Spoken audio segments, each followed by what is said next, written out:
welcome in to another Tuesday night. Truly frightening Tuesday night, ladies and gentlemen. Matthew, you're gonna have to explain that one to me. I know everybody in the chat that's here already knows what that is, so I'm gonna give you the floor. Fire away, baby. What are we checking out? This is Maxilius the Harvester from the latest Mythic Legions set that just dropped or finally starting to come out. Okay. This is that Skeleton 2.0 body that was released earlier, but this is the Harvester. He comes before the main guy, who basically is what they call him, Death or whatever. And so the Four Horsemen have finally completed the Four Horsemen. Lovely. And so they have the riders and the horses for the Four Horsemen. After however many years it's been since they started Mythic Legions, they finally have the complete Four Horsemen set. It looks pretty sweet if you have them all and their horses together. Right. I bet it does. Kind of crucial to have all four of the Four Horsemen, right? Well, it was never their big objective, but it was kind of their big objective, right? I mean, it makes sense, right? You know what I mean? Like, come on. Well, welcome in to another Tuesday night evening blend. I am here. I've got, I'm not saying this is blended by any means, but little Four Roses. Usually on Tuesdays, I've got a great big coffee, but you know what? Got a little snow coming in, folks. Might be snowed in tomorrow. Went ahead and made sure I stopped by and took care of business, and so we could hang out tonight for a little while. And then I've got a stream tomorrow with 3-star draw, little sevens, wild, little G.I. Joe action. Gonna have fun casting our G.I. Joe movie and maybe what plot we would like to do, what we would like it to be about. But I'll get to that later before we get out of here. But tonight it's all about Captain African American and a little Saturday Night Live, a little Cobra Kai, a little box office, obviously, and some other Hollywood news that we've got. It's not to get ahead of myself, but interesting movie. That's probably the best I can say about it. Interesting movie. I know we've heard some reviews from some people that you and I know, friends of ours, maybe trust their opinions, and also at the same time, Matthew and I both know that some folks don't delve as deep into this as you and I do, and maybe haven't watched as much or paid as much attention or looked for certain things that maybe other people don't look for. And I would love to be that person nowadays. I would love to be the person who's able to really turn my brain off and go to a movie, shovel some popcorn down my gullet and have some fun. But unfortunately, over the last 5 years, a lot of the companies have made that rather impossible. Would you agree with that? Well, myself. Yeah, I mean, they sure do make it difficult. They make it a big challenge to get over that barrier to entry, because if you know how much they actually hate you, you tend maybe not to want to go give them money. And so it's been a little ridiculous at the outspokenness and of people's vile nature that's kind of popped up. And, I've got when we get there, I've got an interesting conversation I had in the clinic the other day with a patient about the new Captain Black Falcon movie. And the funny thing is like, and of course, few people that I follow, and that's a phrase they've used or whatever.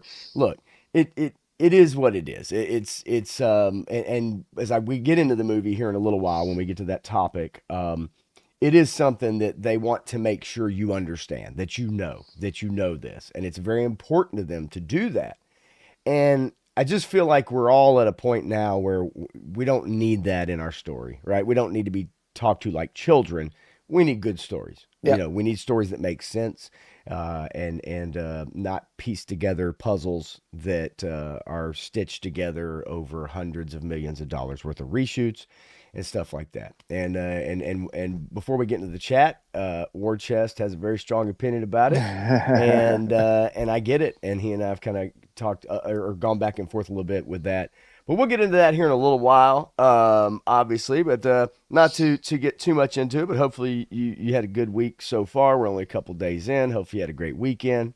Valentine's Day for those that have a significant other and maybe went out to dinner or whatever. I hope that you all had a wonderful Valentine's Day or weekend where you're at. Matthew, I'm sure you guys had a great family weekend as usual. It seems like every time I talk to you. Yeah, I mean, it was another Saturday at the park where we went out there and it was 80 degrees, and we left, it was 60 degrees. Damn. I mean, look, I'd love to get on some of that 80-degree stuff, man. Even if it's 60, right? I'd Well, love for it to be 60. yeah, tomorrow it's going to be 17 degrees. So, I feel you. We're in the 20s here, and it's going to get very cold, mid-teens. So everybody that's in that situation, make sure that you open those cabinets up under the bathroom sinks and all that. Make sure you drip. And it sounds goofy to say that, but so many people forget. yep. They don't think about it, and then they go to work or they maybe go out of town for 2 days, and come back to a flooded basement or whatever. So I had a patient that was out of town, wasn't expecting the weather. Last time it froze over here, she comes back and she's like, my pipes are frozen. And then one of the other patients chirped up and asked her about her water heater and that kind of stuff, and said, okay, here's what you do: you put a big heater in there, you open everything up, and you turn on the hot water, and once the hot water starts going, your water's good. Your pipes are unfrozen without having to bust them. Right. And so, she did all that, and it worked real great. And so she was so happy she didn't Yeah, have to man. bust her pipes. Nah, dude, our neighbors last Christmas, so a year ago, we had a real good freeze here, and they went out of town back home to where they're from for like 2 weeks. And when they came back, I saw they had a big dumpster in the driveway, and I'm like, oh, they must be remodeling. They got a little money. They fixed this house up, and no, they didn't do anything about their pipes at all. No one told them. No one was here, and it burst and flooded their entire finished basement, ruined all their furniture and all that kind of stuff. And so, Yeah. as goofy as it sounds, man, I just want to put it out there for Yep. those that Absolutely. maybe might forget that it really does make a difference, especially if you're a homeowner. Mm-hmm. If you're a renter, it could still be a pain, and somebody's got to do that, take care of that, but that might take a long time. So, Yep. but anyway, so enough of that out of the way, man. I'm not going to get too much into my stuff at all. There's not much to tell, but what there is to tell is a little what's up chat, baby. So let's get right into it, man. First in the door, Mr. Dreadnought K6. What's going on? Loyal to the end, my friends. I'm telling you, love it, love it, love it. Very, very, very good dude, and love seeing you here. War chest full of toys says I'm up in this chat. That's his classic line. And I know he has a whole lot to say. And speaking of which, he actually sent me some pictures from where he's at. And yes, it is a winter wonderland where he's at. Menjoza is in the house as well. Turk Murphy's is here. Crusty Old Crow from the land up above. Not the land down under, but the land up above, I guess. I don't know. They get plenty of snow up there and plenty of cold weather, I'm sure. Handsome Devil, hey, look, Matthew, it's a good looking guy. Me, I'll take second place. How about that? I might even take third place, and there's only two of us here. It's a crying shame, my friends. Uh, anyway, let's see here. Son of a Crayon Slayer, as my chat goes crazy on me. 3-star draw in the house. So far, so good. I know a few will roll in. It always takes a while. There's always some lurkers, as we like to say. I'm a lurker for sure. I lurked in a lot of streams. Oh, yeah. Hang on, hang on. No time to chat. There it is. What's going on? There it is. A great inside joke that maybe I've revealed. Maybe one day I will if I haven't. But anyway, yeah, first place if the fedora. I'll take first place if you're the one telling me that. That's for sure. But anyway, all right. So cool, cool, cool. We're rocking and rolling. Let's get going and have a little fun. Usually we like to start off with a little current box office just to keep you guys abreast of the situation. Again, as I've said it, last week and during the winter time, until we really get to May, maybe, right? May, June, start rocking in the summertime. We're going to start to see some interesting movies come in. So not a lot has changed from last week, but it's always good to just revisit. Obviously, there's two new movies, and you see the N beside those. Two new movies on the charts. Captain America: Brave New World opened up as of today. Total gross is at $89 million. Um, Man, Matthew, what do you think about that after one weekend? Well, it's tracking less than Ant-Man Quantumania, so Oh God, it's only going to go downhill from there. it And is. anybody who's saying, look how successful it is, doesn't understand logic or math or the way any of this actually works. So no, it's tracking very poorly. It will Yes. not make its production budget back, or it's very unlikely that it'll make its production budget back, especially when you consider how much revenue they get from the movie theaters in the United States and then outside of the United States. Yeah. Yeah. It's I mean, again, just the per theater total obviously is high for the first weekend, but the reality is yes, this is not tracking well. A lot of that has to do with word of mouth.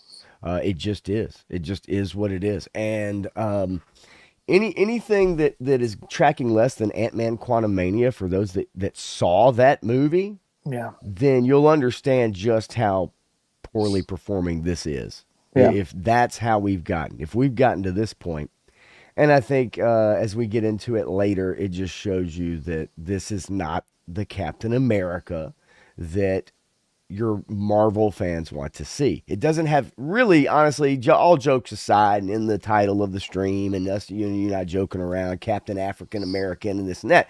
yeah, All those jokes aside, No Time to Chat, I actually saw today. And she put it very succinctly. And if those of you that know her, you would understand how spot on she is, and how that she also understands that joke is yeah. that this is not the Captain America that people love and care about and want to see. This is So Falcon. so Okay. I'm gonna throw this out there. So I Okay. had a conversation with a patient of mine who is um, he's a little bit older than us. He's a black man. He's got boys. He loves going to see all the superhero films. He's much more of a Superman fan than anything else, but he loves going to see Marvel movies with his boys. And he came back and I asked him, he said he saw the movie. He said, "What'd you think?" And he said, "Well, I'm kind of confused. I mean, I didn't see Captain America in the movie. You know, I saw Falcon in there, Yeah. and I was really confused about a whole bunch of things. And we started talking about it, and then he's like, "Oh, well, that makes so much sense. They've reshot the movie two complete times and spliced everything together, and that's why Giancarlo exposition was tacked on and was just throwing stuff out there, and it didn't make any sense. The movie just didn't make any logical sense." Yeah. To him, right? Well, to him, as a casual viewer, it didn't make much Yes. sense. And then Yes. I go into some of the details with him, and he said, "Oh yeah, I remember that. Yeah, okay." And it's like, that's why it didn't make any sense. Yeah, and like I said, we're gonna get into that. Definitely dig into it. I have a lot of notes, folks. If you don't want to be spoiled, I fully understand. But I will tell you just to start out, and we're not getting into it yet because we'll run through the rest of this top 10, and then we'll get out of it and get in on some Hollywood news, some news of the day. Um, you're not going to be spoiled of anything because Yeah, there's nothing to spoil. What you've seen in the trailer, folks, is the is entire what movie. that's the movie, Yeah, literally. So if you are worried about being spoiled, I fully understand, and I don't want to ruin that for anyone. But I just want to say, you truly are not missing anything that hasn't been shown to you yeah, already in the trailers or any clips that you've already seen on YouTube or whatever. yeah, It just is. This is not your. This isn't your. It used to be you'd say this isn't your dad's Marvel or this isn't your grandpa's Marvel. This isn't even your Marvel. Okay, like so that's just where that stands. But we'll get into it. Let's jump back in real quick. Paddington in Peru. I know some of y'all, families and stuff. Cute movies. Opens up here with 12 million, kind of running in second place. It's only been out nice. for one weekend. Yep. Heart Eyes is another movie that I've kind of seen really not advertised a lot. But I've seen it out. It's a Sony Pictures. Um, Dogman again. That's the Captain Underpants. That whole Yep. thing. Now Nazatu. I am not familiar with that. That Mm. is one that's a brand new movie. It snuck up on me. Made 7 million. For a movie that I've never heard of at all in my life, have not seen any advertisements, for it to do 7 million when Captain America did 90, that tells you a Yeah. lot. Okay. Yep. Mufasa Lion King still holding on strong. It's done about 240 million. It's been 9 weeks. It's still at number six. Love Hurts. Love Hurts. One of them days, the Yeah. comedy with SZA. So one of my employees saw Love Hurts, and I Okay, said, and so I well, yeah, said, so what'd you think of it? And she said, it's not Joker bad, but it's pretty bad, or Joker 2 bad, but it's pretty bad. really. She Um, was not impressed with it. it's an action adventure movie. I don't even know the director, Jonathan Aswabio. I'm not familiar, but it's a Kei Yeah, Kwan movie, yeah. who you guys know from Goonies and obviously Indiana Jones and the Temple of Doom. I don't think he was able to parlay the success of anything recent to a leading man role of this nature. But yeah, I mean, it's, like 12 million. Hey, it is what it is. One of them days, and you got Companion becoming Led Zeppelin, which I'd like to see, but I need to see that one. Yeah, huge Led Zeppelin fan. me too. However, at the same token, I have heard enough about this that it really doesn't bring anything new to the table Yeah, if you're that's not fair. already a huge Led Zeppelin fan. That's So I fair. don't know what it's going to do for somebody like myself or you, Yeah. but maybe people that just don't know the band, maybe it might get them some information and that they've never heard of. Flight Risk, which we've heard has been really just a mess. Yeah. Mark Wahlberg in a terrible hairpiece. A Complete Unknown, Bob Dylan, and then Moana 2 kind of rounding everything out. As we kind of get into it So after three that. star three star lied to me. Uh, He said A Complete Unknown was streaming on Disney. It is not. I heard It is that. a Yeah, I remember sneak that. peek preview thing or something like that. So it wasn't even on there. Ooh, really? At least not in the United States region. So 3 star draw kind of gave us some bogus information, huh? Well, so I mean, it popped up on my Disney Plus. It's like, oh, that's awesome. And then I went to click on it, and it was just a preview thing or behind the scenes or whatever. It wasn't the actual movie. And I went to search for it, and it wasn't there. You couldn't find it. I wonder if 3 star is like trying to throw us off for the benefit of his own streams. Is this like a conspiracy 3 star?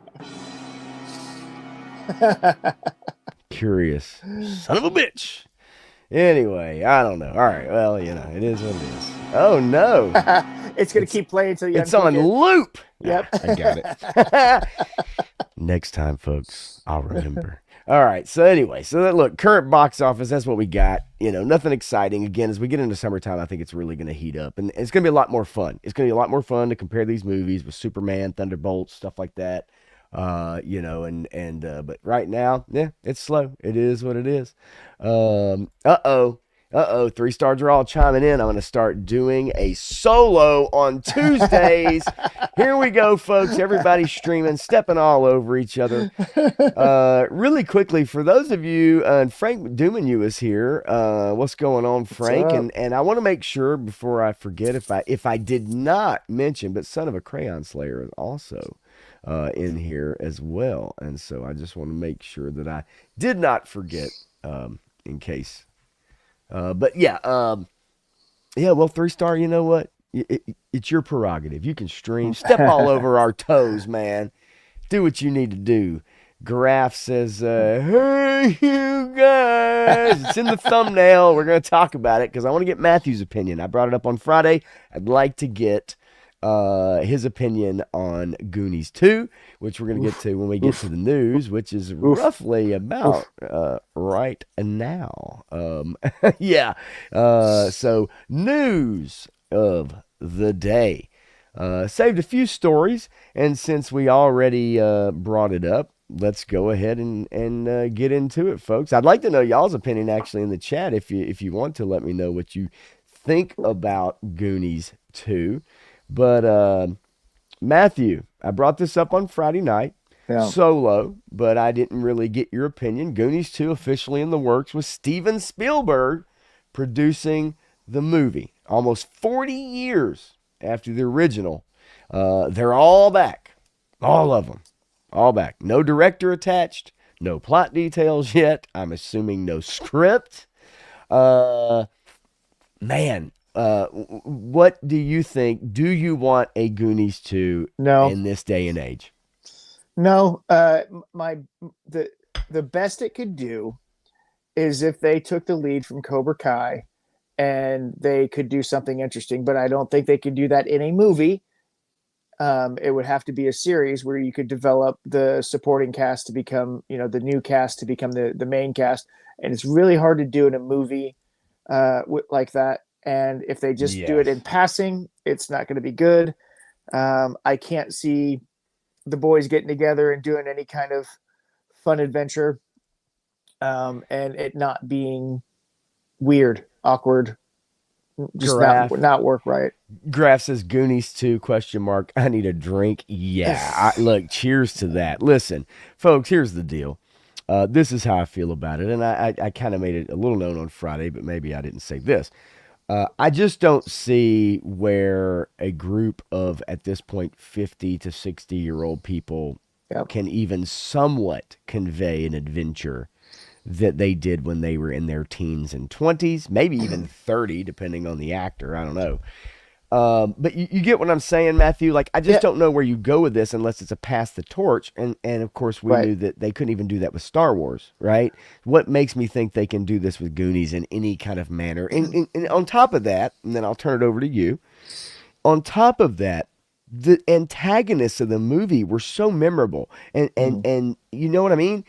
How in the Yep. world can you possibly pull that off?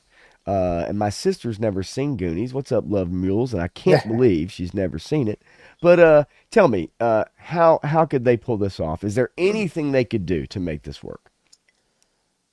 You know what? You can't bring back the Beagle Boys. I mean the Fratellis, um, and do it if you don't have them coming back to pass it off to their next generation and having some other scheme. I can't imagine the harebrained scheme that they're going to come up with that would function in 2025. If you did it in the 90s, okay, maybe. If you did it in the early 2000s, possible. Yeah. You do it in the mid 20 teens, not real likely. You do it in the 2020s, it's not going to make any sense because whatever harebrained scheme you're going to come up with isn't going to make any sense. It's not going to work real well. And And you're then not gonna who's you're gonna who's going to be yeah. the villain? Because I mean, you had the Fratellis, and they became the Beagle Boys and Ducktales, and inspiration for a lot of other things. Right. They're that memorable, right? And you've got these kids who were great at the time, and most of them have grown to their own actors, except for Chunk, who stopped acting and became a real estate guy or something. I forget, but a lawyer maybe, whatever. But Yeah, I know he he stopped acting. yeah, he's not in acting anymore. Um, so if you bring them back and then their kids get mixed up in some kind of crazy adventure, how do they not step in sooner because they said, I've been there, I've done that, and stop them right away? I mean, that's the end of the movie right there, I mean, I just right? don't. I mean, does anybody?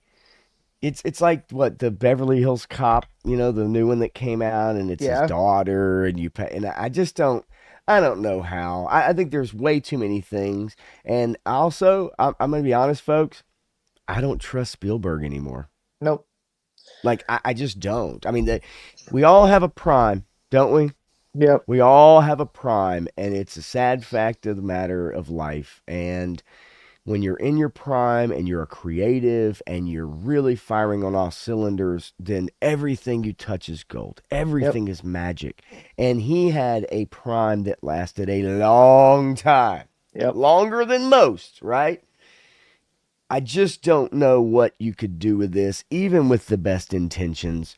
Yeah. I just don't truly know exactly what can be done. 3 Star says, bring me Goonies 2. Been waiting 40 years. I think, unfortunately, that's kind of the bad part about it. And if it's done right, it can be good. But what's done right? Yeah. And, So, and, you know, have you seen any of the Lost Boys sequels? I've never seen any of the direct to DVD Lost Boys sequels, if that's just the way I'm going Yep. to put it. Yep. I mean, they're not very good. Um, I love mules, man. She'd hate go to hear figure. that if Kiefer was in it, but obviously he Um, couldn't be in it. yeah, I no, he wasn't. The Coreys were Okay, before Haim passed away. Feldman, I think, okay. did both of them. I You want to say don't say. he was the only one who was in both of them, but He's no Josh Brolin, folks. Okay, yeah, he might get right. the paycheck. All right, along with his fake guitar solos. Yeah, it's man. Joseph says Goonies v Gremlins. Now, look, if you want to do something wild and crazy, Yeah. crossover shit like that, I'm not saying Gremlins, but you see what I'm saying. Well, Where it's I mean, just the they're most ridiculous thing you could come up with, then yeah, then maybe that could be fun. I don't need to see Chunk at this yeah, age and no, Corey Feldman on an adventure, yeah. right? Like, I just don't need to see that. Well, I mean, they are talking Gremlins 3, right? Oh yeah, I know, Yeah, and we'll get into that if we get some more news about it. I saw yeah. that, but I didn't want to do anything. I, Question about I'm like, where did that even come from? Is it just the spawn of these NECA toys that are selling real good, or what? probably, and that's also just someone making up something. Yeah. Just get a story, Hey, get some we've clicks. got this IP that we can milk. Can we milk it some more? Yeah, I mean, just try to that's the make corporate. whatever you can. Now, Krusty Old Crow says all they need is Josh Brolin and CGI. I don't quite think the CGI and AI is there yet, but you never know. 3 Star also says that they can get Joe Pantalone and Robert Davey. But even then, at their age, I don't, how effective, right? Can that be to an extent?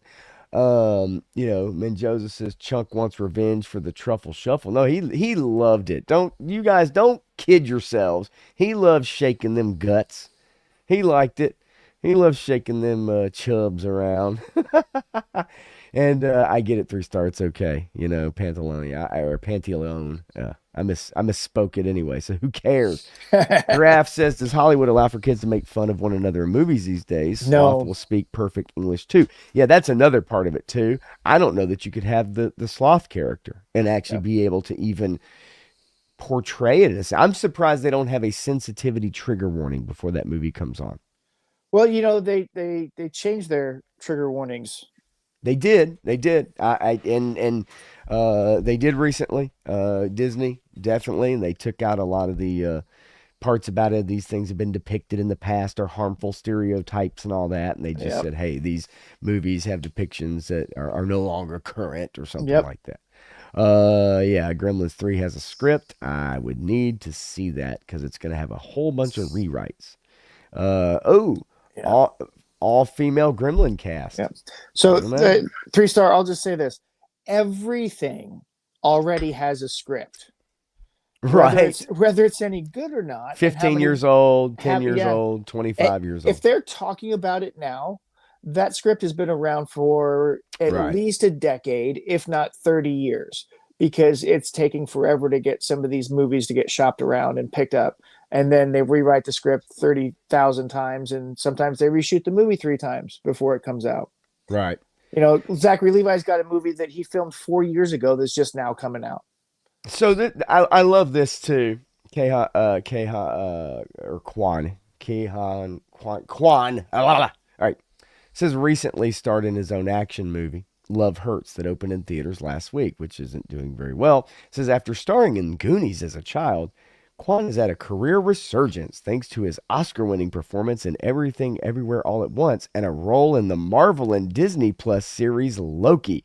Yeah, the career resurgence is pretty much over. I'm sorry. Oh, It's I didn't know he was in Loki. I guess he that's because I didn't watch that well, show because good the for first you. season was so bad. Yeah, good for you. It's not worth it. And his performance, as it's okay, it I just don't doesn't justify. understand how they take one of What's the up, most Wraith Base? popular characters in Disney lore that had one of the greatest character arcs was Loki, Tom Hiddleston's Loki, and you throw him into this TV series and you tell him you're trash, you're stupid, your character arc was bogus. We're gonna rewrite your brain. Infinity Stones, who meant so much, they're just in a drawer here because they're worthless. The whole story, the whole multiverse, the whole Marvel experience was useless and dumb. And so now we have got to face this new bad guy. Oh wait, no, he was canceled, so he's not a bad guy Right, anymore. right. Yeah, no, it's listen, man. God, I'd love to do a deep dive on that show, but we kind of missed it, right? We missed it. It's kind of past, but I'd love to do a deep dive with you on It it. would But but hurt. but It the would thing hurt. is, no one's interested in that because no No, one yeah. cares. Yep. How about Mark Hamill losing his pants at the BAFTA Awards? It's true. Here's 19 seconds of Mark Set here Hamill in losing London his or pants. anywhere. Hang on, here we go. So, what makes us love cinema so much that we're all gathered here to celebrate tonight? For me, it's that films create worlds so vivid and stories so powerful Uh-oh. that we lose ourselves in them completely. That They you lose your create immersive cinematic landscapes that feel alive, whether they're set One more time, folks. Watch closely. here in London or anywhere.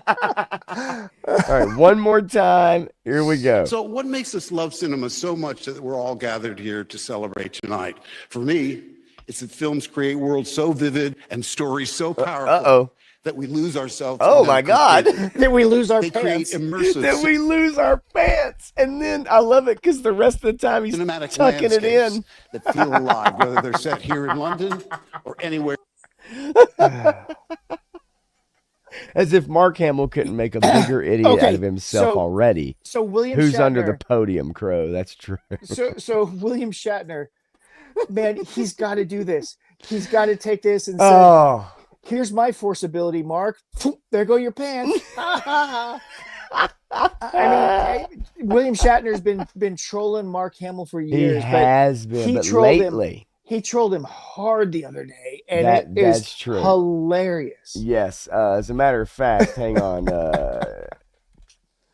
William Shatner is one of the funniest people on the planet, and a buddy of mine was in a green room at a convention, and William Shatner came down and says, "Is this seat taken?" And he said, "No." And so he sat down next to him, and he's sitting there eating lunch with William Shatner, just hanging out, chilling. He said he didn't say a thing, but Shatner's over there, and he's roasting everybody that walks by. He's even roasting, Jay as he's sitting there, and Jay's just laughing the whole time, like, the goofy kid that he is. But Shatner's just roasting anybody that walks by. He says, "Will you look at that?" There's some great comments, folks. All right, there's some great comments here. I am absolutely losing it. So Mendoza says Luke's lightsaber was out. Did it go vroom vroom? But this is the one. Graph. Hamill just thought he was auditioning for J.J. Abrams again. That's how he got him in. That's how he got him in the movie. So here you go. All No, right. it definitely didn't go vroom vroom. It went plop plop plop. Yeah, it did. So basically, Mark Hamill came out recently, for those of you that don't know, and said that Luke was he bisexual, I guess, was kind of there, or was it like no. His exact words were, "Luke is whatever you want him to be. If you identify with that, and that makes you Okay, happy, then that's he is right. that." Is That's is essentially what he said. And then the media ran with it, and he says, "Oh, Luke was gay," and they start throwing all this stuff out there. And So- that's not what he actually said. Right. But Shatner comes back and. And so this is the tweet from Shatner. He says, "For those Star Wars fans who are trying to tell me Disney ruined everything, I assume you're referring to Mara Jade. Hamill actually ruined it for you when he revealed Luke was gay. Mara being struck from Star Wars canon was part of her annulment agreement from the Force. Yeah, you're right. Shatner definitely has been giving it to him. Wait a minute, that doesn't sound great right. guy. Wow. I'm not sure about William Shatner. Yeah, if you want to hear his I met comments. Leonard Nimoy, great guy. Wow. I'm not sure about William Shatner. I'm not. Listen, Carrie said, follow William Shatner. He's funny. I said, okay. So I followed him. Within 2 hours, there was a screenshot of Mark Hamill followed you, and he wrote a 4-word horror story. Well, I know he would have said a 4-word horror story. And I said, I don't know how to take this really, because I mean, if it was a friend of mine, I'd say, oh, it's just perverse humor and stuff like that. But I think he wants to have like a fun feud with me. I just don't know where he's coming from, because I think I mean, he's coming from the fact that he connects with his audience and you don't Yes. with yours. yes, Sorry, Mark, you don't. right, When you wanted to kill your granddaughter, that was the end of that. Oh man, ooh, yeah, Matthew, you went there, didn't you? Holy crap! I mean, I'm never gonna let that one go, man. That one's so brutal and It's sadistic. pretty bad. It's pretty bad. Yeah, anybody that encourages his granddaughter to do that, yeah, it's pretty bad. And honestly, somebody brought it up, and I thought I had it. I really did. I don't think I do. Damn it! But it was the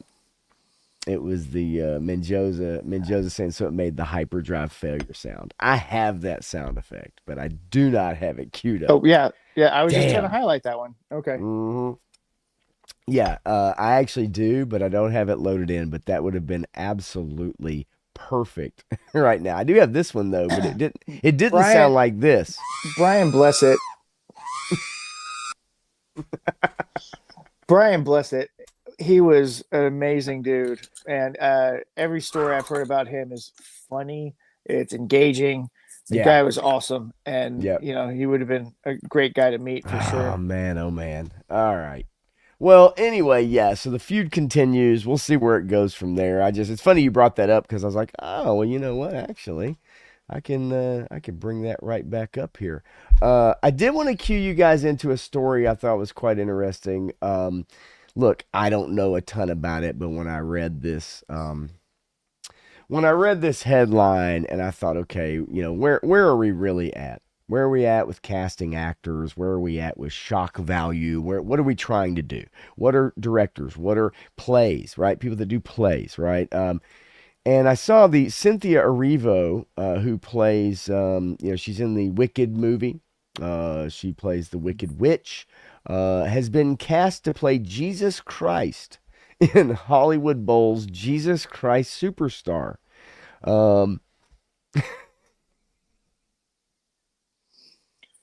I don't even know what to say about this. Look, in Dogma, I could get behind the character that Alanis Morissette plays, right, as God. It was funny. Kevin Smith at that time doing interesting stuff.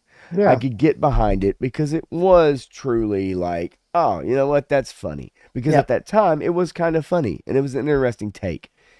This is not an interesting take. It's not I don't even know what this is supposed to be. But I mean, it's just hateful, disrespectful, all that other stuff. And some people said, right. They threw up some comments on there. It's like, well, why doesn't she play Muhammad? I mean, why don't you make a movie about that? Oh, Well, wait, you can't. yeah. No, you can't. can't. And you know that, right? Yeah. I mean, South Park, basically, that episode has been stricken from Comedy Central. You cannot stream that episode. They've taken it off. Of course, it's now owned by, a large conglomerate. But point being is that, yes, even that, which at the time was funny, was it offensive? Yeah, to some, right? But what isn't offensive, right? Well, what isn't I mean, offensive? if humor isn't edging on the offense, then what's the point? 3-Star Draw says Will Smith was great as Muhammad. Oh, yeah. Well, Muhammad Ali, that's totally different. And, that wasn't a bad movie.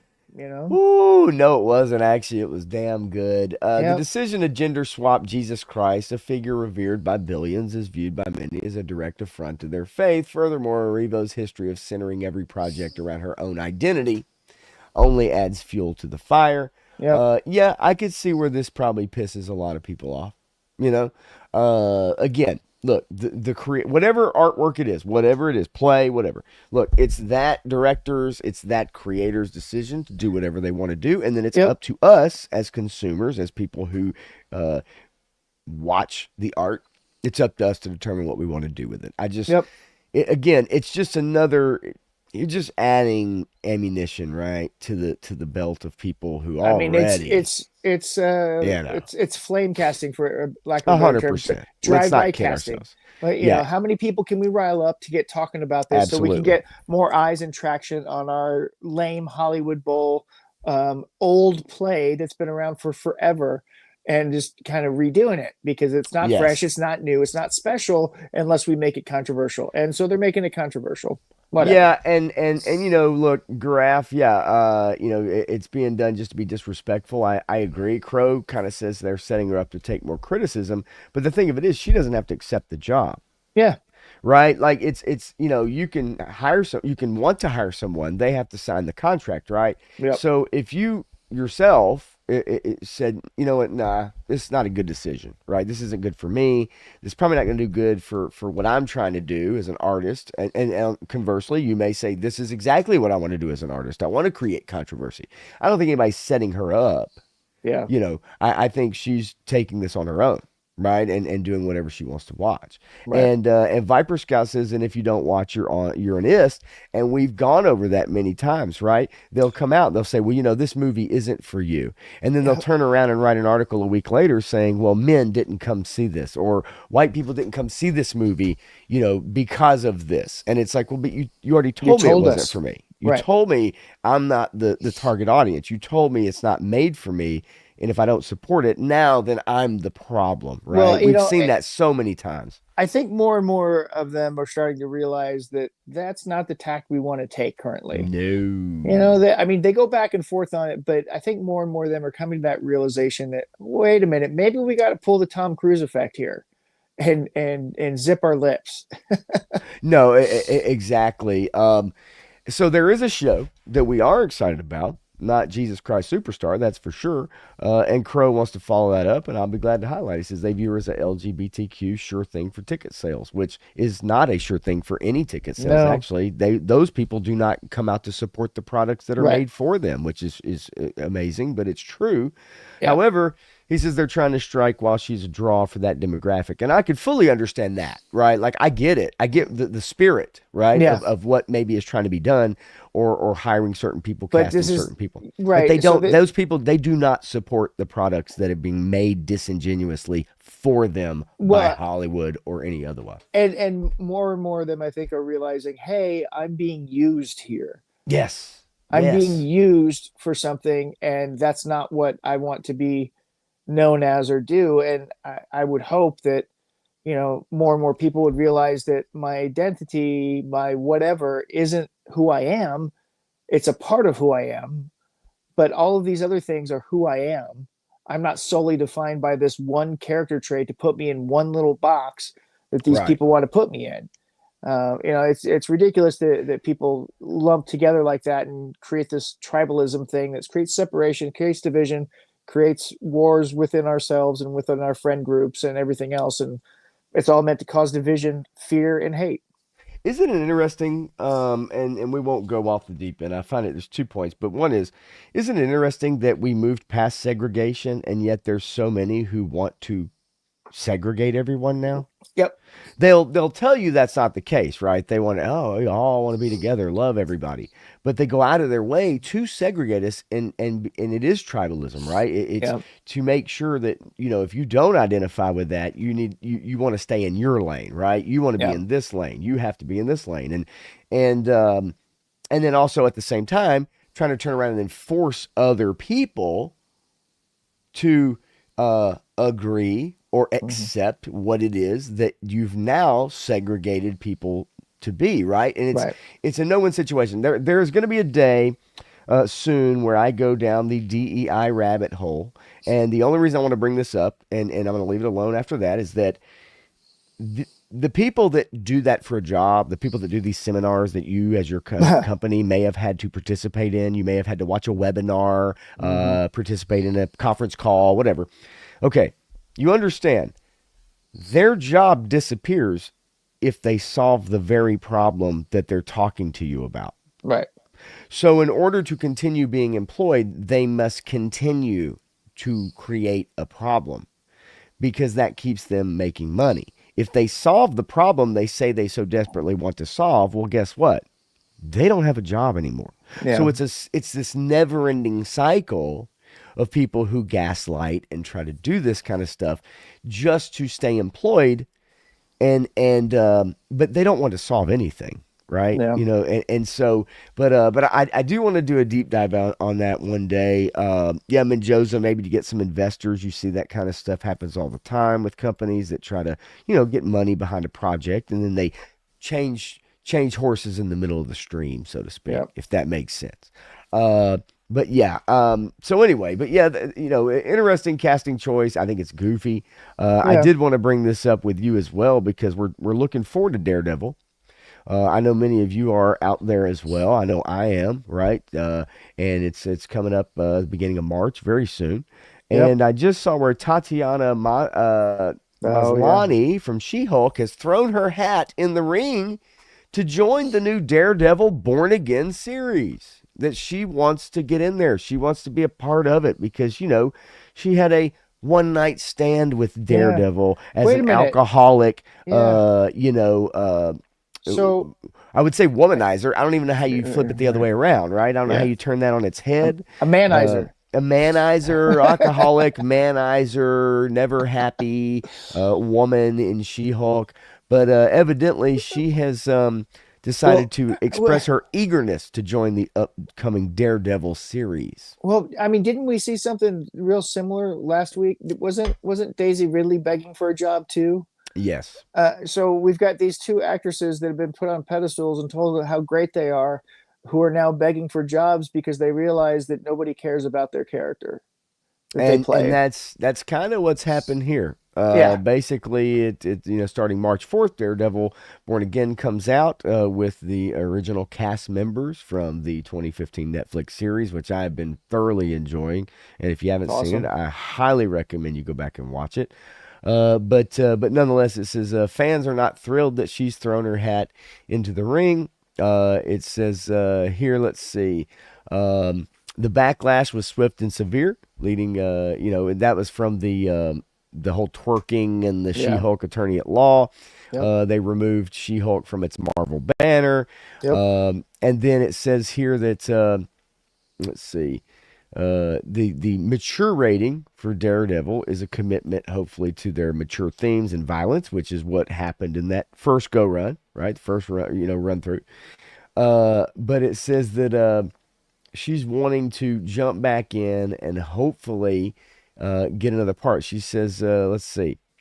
The contrast can be clearer. She leaned heavily into fourth wall breaking humor. Get to the article. I know, right? I'm like, come on, Park Place. Quit teasing me here. Like you're killing me. Yeah. Well, I mean, she may have good intentions and all that other stuff, but the way that everything was handled on that show doesn't give anybody any hope or any desire to have her back. I mean, so here it is right here. This is what she says. While promoting her latest project, The Monkey, which I will tell you, it is a horror movie about a cymbal-clacking monkey that somehow is able to come back and murder people like through some crazy way. It does look fun though, so I want to see The Monkey. But anyway, I want to talk about that in just a second too. That's cool. But she says it says if she'd like to reprise her role as She-Hulk and Jennifer Walters in Daredevil Born Again. Would I be born again? I mean, absolutely. She said that Charlie Cox Daredevil would be fun to work with, and praising his ability to adapt to different tones. When pressed on whether She-Hulk could fit into the darker, more serious world of Born Again, she said, I have a lot of serious bones in my body. However, there's no plans to bring her in No, they at they all. don't care about that. Right. Uh, the same person who went and saw Love Hurts and said how bad it was. She said, I don't know what was more disturbing, that how bad that movie was or how bad all the previews were going into the movie. And said they were all horror movies. And then Yeah. I was like, Yep. yeah, I've talked about this for a long time. And that is Hollywood is broke. They Yep. need money, and they need money quick and fast. The quickest and fastest way to make money is to make horror movies. They're cheap and they have a fairly good turnover.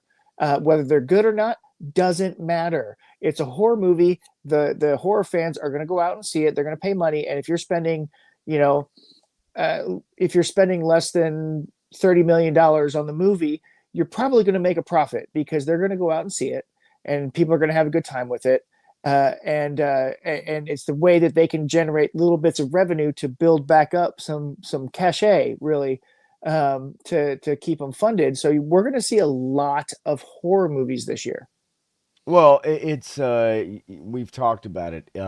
You need those mid-level, Yeah, cheaply made movies to fund your bigger projects, right? right, And like you said, it's what keeps a studio going. It's crucial to have those. And it doesn't just have to be horror. One thing right. we've lost in Rom Hollywood coms, in but particular, nobody can be yes. funny anymore. Yeah, right. And hopefully we'll see a change to that. The one thing we have to understand, folks, is like we're going to have to get through the things that have been in production for the last couple of years, right? Yeah, We're going to have to cycle through that stuff. And I think once we do, we'll start to maybe see comedians able to be funny again, yeah. to be offensive, right? To say things that make people kind of go, ooh, but it's shit that's funny, right? And that's been taken away. But that's just the Well, rom-com, let alone any medium market movie that's just a good quality story yeah. that isn't a tent pole, that's not a huge budget, and also your horror movies. That's what funds it, keeps people working, man. Yeah. Like that's just the truth You know, of it. when you think about the best comedy things that have come out in a long time, I mean, you're looking at Dave Chappelle and Ricky Gervais, right? Ricky Gervais's roast at the Golden Globes was one of those things that was like a big turning point. It Mm, was like, oh man, okay, finally, somebody who's paying attention that and gets has it. it, who gets it or has his Yeah. pulse on that there's more going on here than what they're letting you do, and nobody's allowed to be funny anymore, and it's sad. So Right. you Yeah, know, no, it's just, and we have talked about it, and I'm curious as we get into again the next couple of years. I'm curious to see how many of these movies that we used to get that are they're not big old huge movies, but they're good. They're solid scripts with good acting. They're funny or they're serious. Doesn't matter. Dramas. I mean, even drama movies that aren't Oscar nominated movies that somehow now all the Oscar nominated movies nobody's ever heard of. yep, I don't need an Oscar nominated movie. I need a good drama. yeah, I need a good, was it Kiss the Spider or whatever, right? I mean, but you see what I'm saying, right? yeah, Like there's yeah, just good, solid movies out there. I think the problem is we're gonna have a real shortage of actors and actresses coming up, yep, and I don't know who's going to take their place. It reminds me of the George Jones song, "Who's going to fill their shoes?"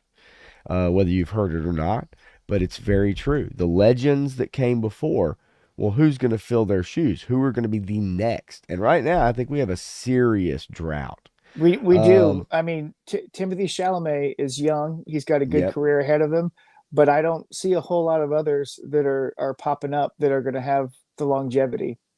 yeah.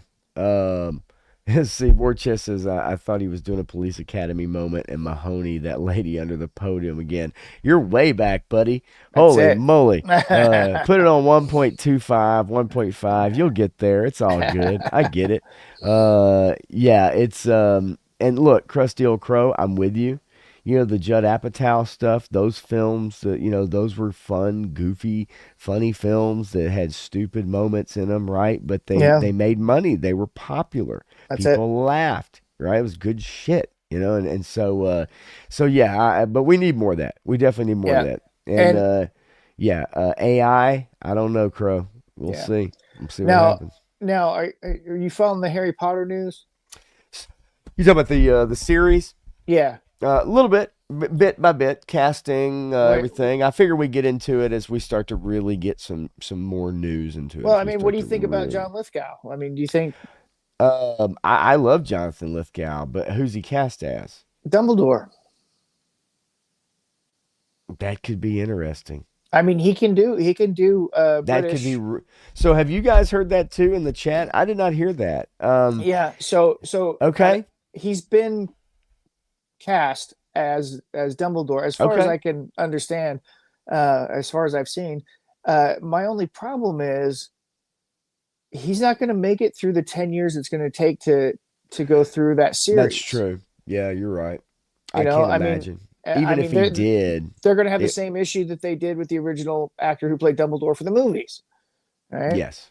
So, And you know, maybe even the issue that Captain African American had with Harrison Ford. And that's not even a 10-year project. I mean, Harrison's known for getting injured on set. Every movie he goes on these days, he's a I'm, liability on set. I'm not even talking about injured. Oh yeah, you know, well, I did want to bring up one small, interesting piece of music news before we really start to get into our topics here, because it's going to take us a little while to dissect and talk about. well, hold on, Dreadnought. Yeah, he looks good right now, but But how old is he? yeah, this is, and I it mean, is, it's going to be a 79, multi-year 80. series. Yeah, he's 79, 80 years old. That series, they're going to come out with one season every 2 years, and you got to make it through 7 books. And if you're going to Right, cover all 7 books, it's right. going to take 14 years Damn. or more to get through that whole series under the current model that they're using. If they Right, came out with it every year, it's still going to take 7 to 10 years to finish telling the Harry Potter story.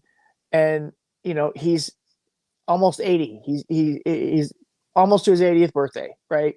So he's going to be 90, 95 by the time it's done. yeah, Is it's he that's is he going to gonna. make it that long? Right, and I don't know, obviously based off the books and everything, you know, this is not a situation where you can just kind of kill the guy off and Right. then, and if you want to replace him, okay, I guess maybe you could, but then why go there in the first place if that's a possibility, right? You need to pick someone younger that and I'm not saying that Jonathan Lithgow wouldn't have a clean bill of health for the next 10 years or whatever. He But very but well it's could, just right? it's But just it's just a natural byproduct of age. It yeah, just is what it is, it's right? a And numbers game, and you never yes. know. You never Yep. know.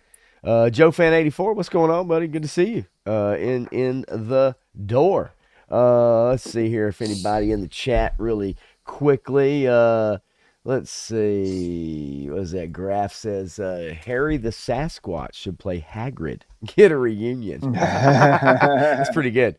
That's pretty good. Let's see here. War Chest says, I can't believe they had the opportunity to cast Arnold Schwarzenegger as Dumbledore and didn't take it. I think that would be an. Wow. All right. Yeah. Yeah. No, he Uh, belongs in that one house, the one house that comes in for the Quidditch Cup. oh, yeah, yeah, yeah, yeah. Yeah. Look, Anthony Hopkins for Dumbledore, but he's too old. Exactly. That's what we're talking about, right? That's the problem we're running into, right? You Now, start to look, you now I say, could see Menjoza. I could see that one. okay, I think Liam Neeson might be a good option. Actually, that's a good call. I like I it. mean, I like it. I guess the thing of it is that he's 72 years old. Yeah, but he's not 80. You're right. You're right. And So that, so there's a better chance that he's gonna survive. hey, how about a race swapped Dumbledore, Wesley Snipes? I mean, I know that man's healthy.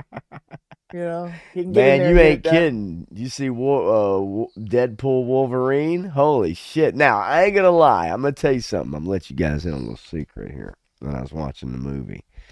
Um, Wesley didn't move the way he used to. And there's no amount of camera tricks you can do to still make up for the fact that he didn't quite move as fast as he used to move. Okay, I'm Well, but sorry. I mean, he's still got moves though. Dreadnought K6, what about Rosie O'Donnell? Not for Hagrid. She could play the lady in pink, whatever her Oh name is. shit. Now it's just getting out of control. Now you guys are just getting out of control. How did let me ask y'all a question too. This is new to me. As Krusty Old Crow says, Henry Cavill in the Potter series. Well, he's working on Warhammer 40K. Yeah, let's let him do So Warhammer. let's let him focus all Yep. of his attention. War Chest, how do you get quotations in your chat? Or are you actually literally hitting shift key and then the quote key and then typing an end quote?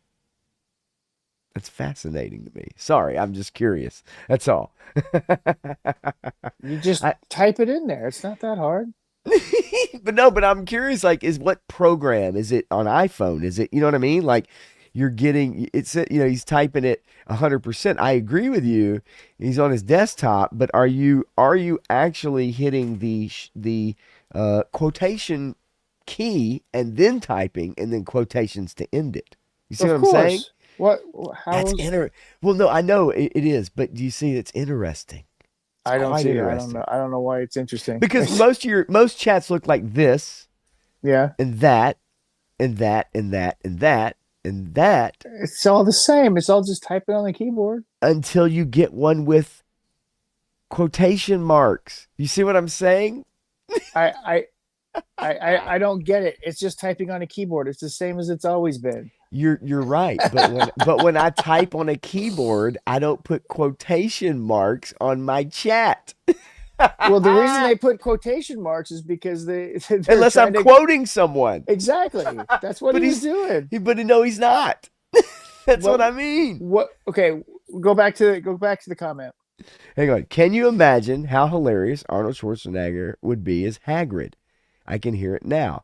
You're a wizard here. Now, he's actually using proper quotations within quotation marks. Yeah, well, he didn't say that. Someone else said, "Can you imagine how hilarious Arnold Schwarzenegger would be?" I would like to know who said it. It was somebody in our chat. It was like Menjoza or somebody else. I don't remember who it was. But... Maybe it was. I just find it fascinating because you don't normally see it. Now everybody's doing it, right? Craft, sorcery, miracle.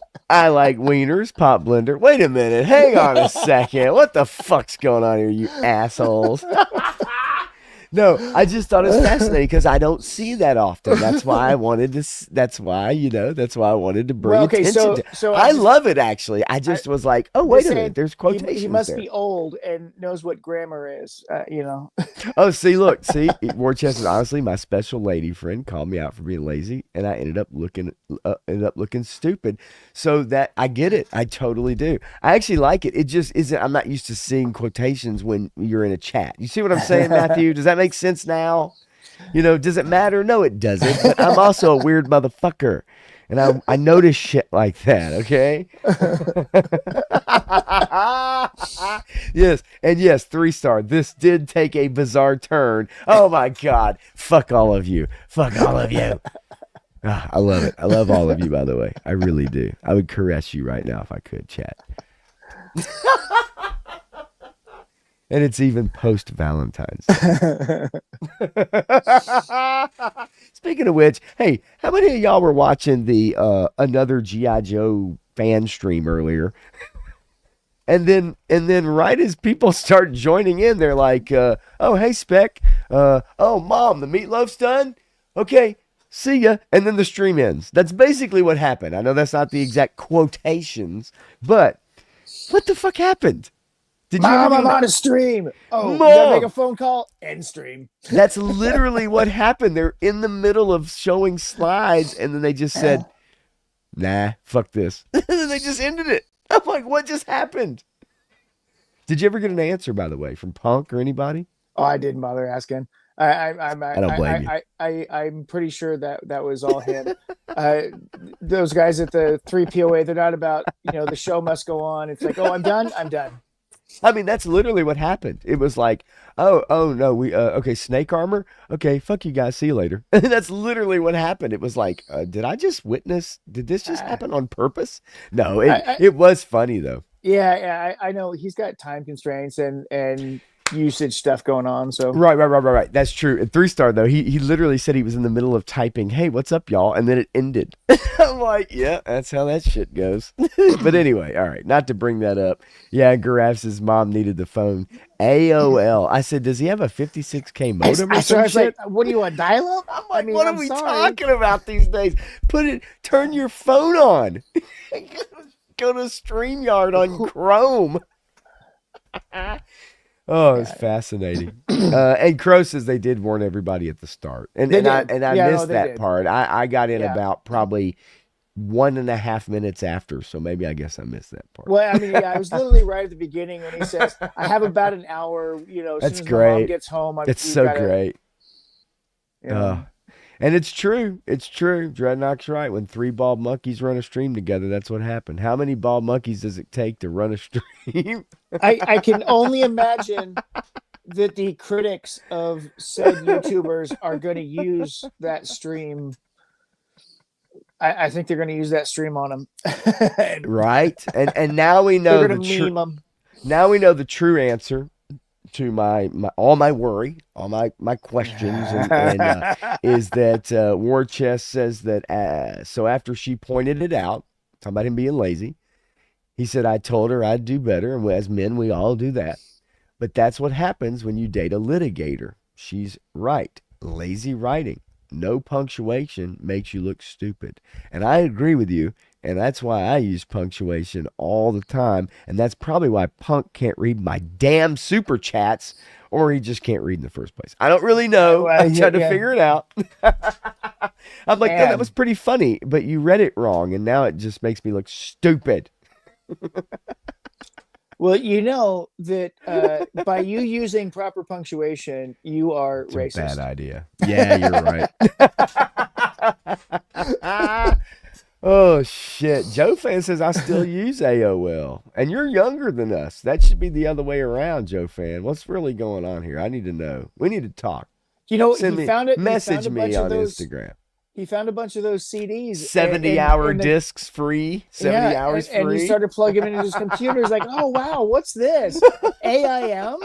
This messenger thing is so cool. My God. AIM. Shoot. You went there. Holy moly, dude.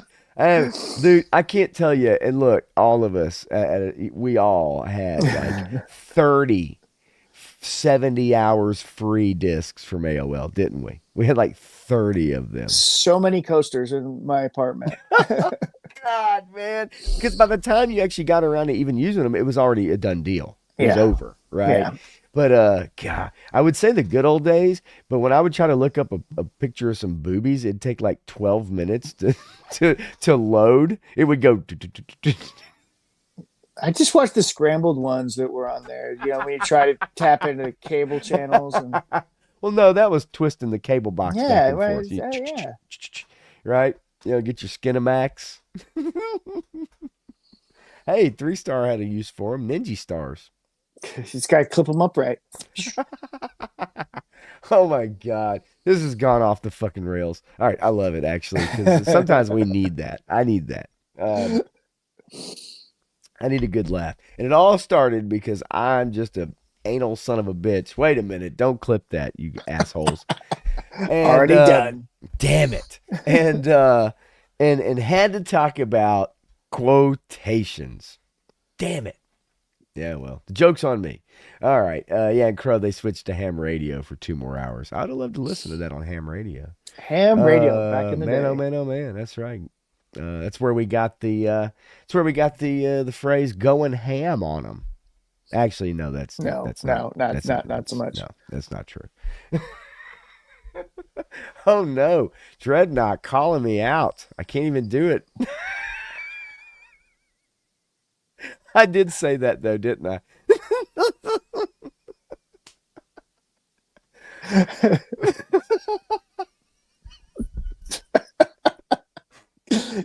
Gotcha.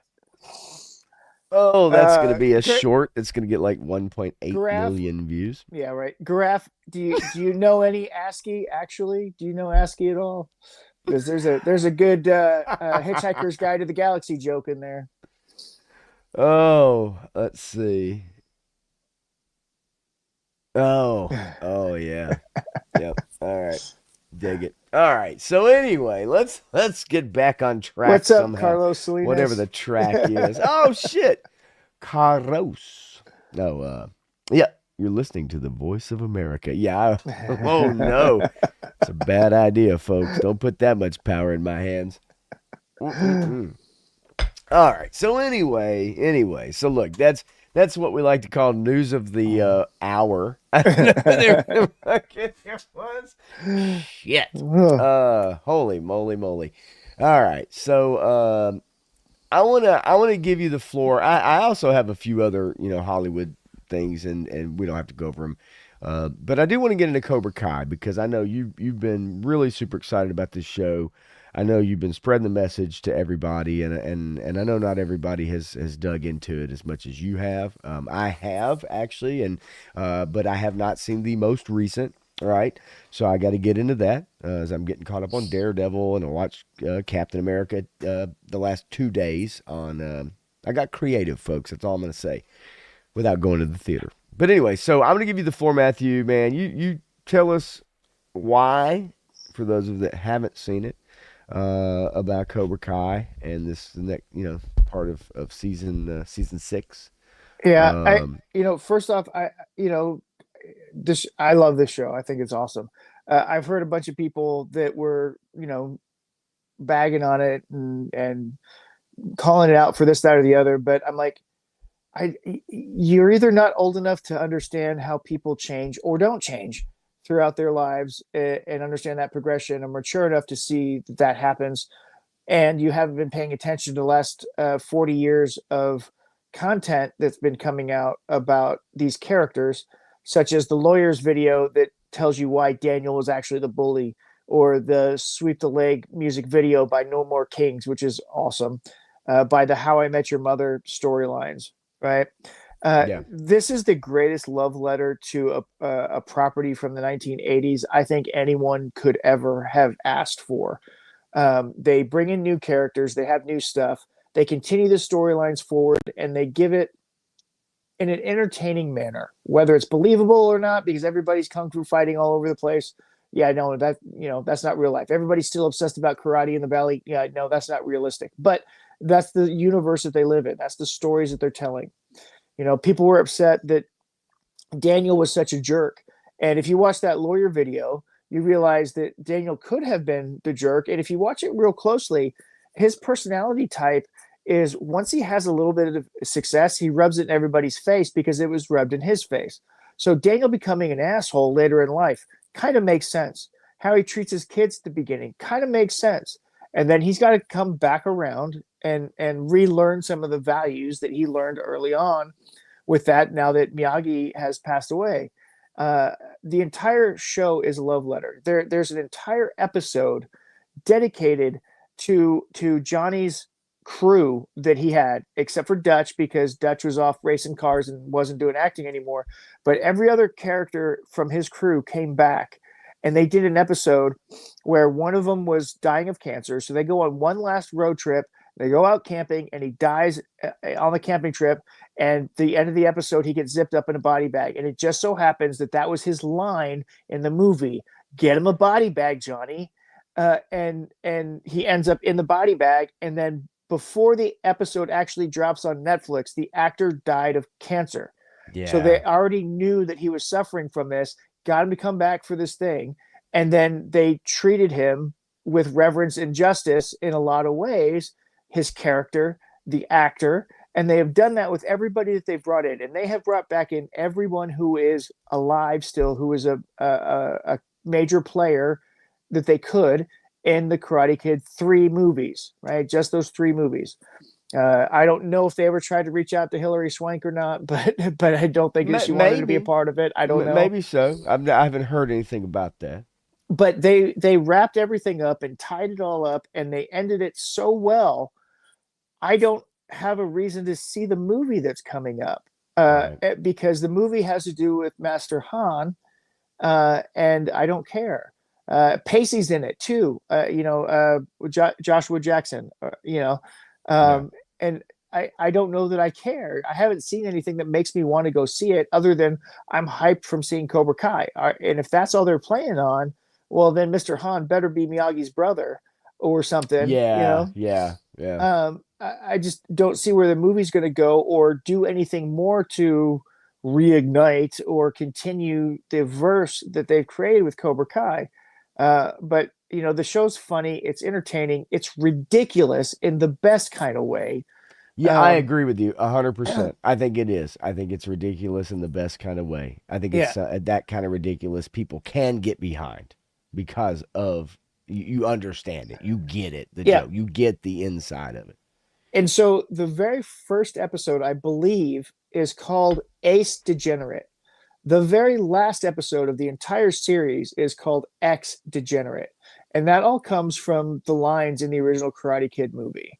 When they're getting ready to graduate high school, and he says, X Degenerate, man, you know, and it kind of goes from there. And I just love the fact that so many of us can empathize with Johnny Lawrence and his journey through this series. And this is Johnny Lawrence's series. I'd say most of us could probably relate more to him than Yeah. Daniel, Yeah. right? Yeah. You know, we've had our ups and downs in life. We've had the tough moments. You know, we're still trying to figure out where we fit in this new age of ever changing language from the Newspeak dictionary and all this other stuff. And how do we stand out as our own people and make a name for ourselves, but not get bowled over by stuff that really doesn't fit who we are as people? And you know, how do we live our lives and navigate all of this weirdness that's going on with the youth and still connect with them some ways? And I think it's shown out and played out in this series. You have to be you. You have to be honest with yourself. You have to accept your flaws, and you have to make changes where appropriate, but still understand who you are through all of that. And if you can stay true to yourself, then you can create something that's far better than what anybody else is perceiving that you should have, or you know, they want, or whatever else. It's what you've created. And I think this show kind of tells that story with both Daniel and Johnny, as Daniel has to reconnect and find out who he is and remember who he wants to be, and Johnny who Johnny is and who he wants to be. So Right. yeah, Um, I just think that it's not normal that we just get like such an unabashed like love letter yep, to something that in some ways for some people was easily dismissible as a product of the 80s. It was a product of its time. For some people, they go back and watch it and they see all the flaws, right? And look, you and I, whether that's guilty, whether that's whatever people want to call it, you and I know at least me, I speak for you, but I know me, I'm obviously guilty as charged of doing that with current movies. You know, seeing all of its flaws, right? yeah, Instead of maybe believing in what it could be or seeing it for what it is, right? But a lot, you know, but and that's a different conversation. yeah, But I think that as 3 Star, you know, said it, it's cheesy, but it knows it. yeah, And in a way, it's like that's kind of what's so endearing about it, right? Yes, it is ridiculous. Yes, these kids getting in karate fights in the middle of school or at the batting cages or at the carnival or whatever the hell it is. Of course it is. But the thing of it is that even with those things, the show is able to still like provide a really good message, a yeah, really good script, yep, right? You care about these characters, you care about where they're at and what they're doing and where they're going to end up. You yeah, root for certain people. You get to see you know, the rise and fall, or maybe where someone is at, and then you see them fall because of certain reasons. Then you get to see the redemption. We yeah, all love those stories. We yep, don't get them as much anymore, you know, and as we used to. And if they are, they're very false, you know, they're not done very well. But in this case, with this series, man, I remember, you know, firing it up on YouTube Red, yeah, right? yep, And like, it was like, this is interesting. right? Like this So is good. to me was almost kind of the first thing on YouTube Red that was legitimate It in was a way. it was the first thing. It was the only thing. And their unfortunate name got them nobody paying attention. Nobody like, Uh, wait, is that Red is that Tube. yeah, is that red Yeah. tube or YouTube Right, right, red, right, right, right? right, right. And I get that. It's but no, I mean it was kind of like, man, this is actually really good Yeah. for I guess, not a lot of money spent on it, right? But Yeah. it's cool to see that it really caught on. It touched a nerve with people, Yep. and that a company in this day and age didn't cancel it after 2 seasons or 1 season. They continued, right? And when you think about it, the main character is a guy who's stuck in the 1980s. He's Right, backwards. right, He's all of the worst things that everyone is currently saying about everybody, and he's right there on screen, and he's the main character, right? right. And everybody latched onto it and loved it because it's like, oh yeah, he's saying what we're all thinking, you know.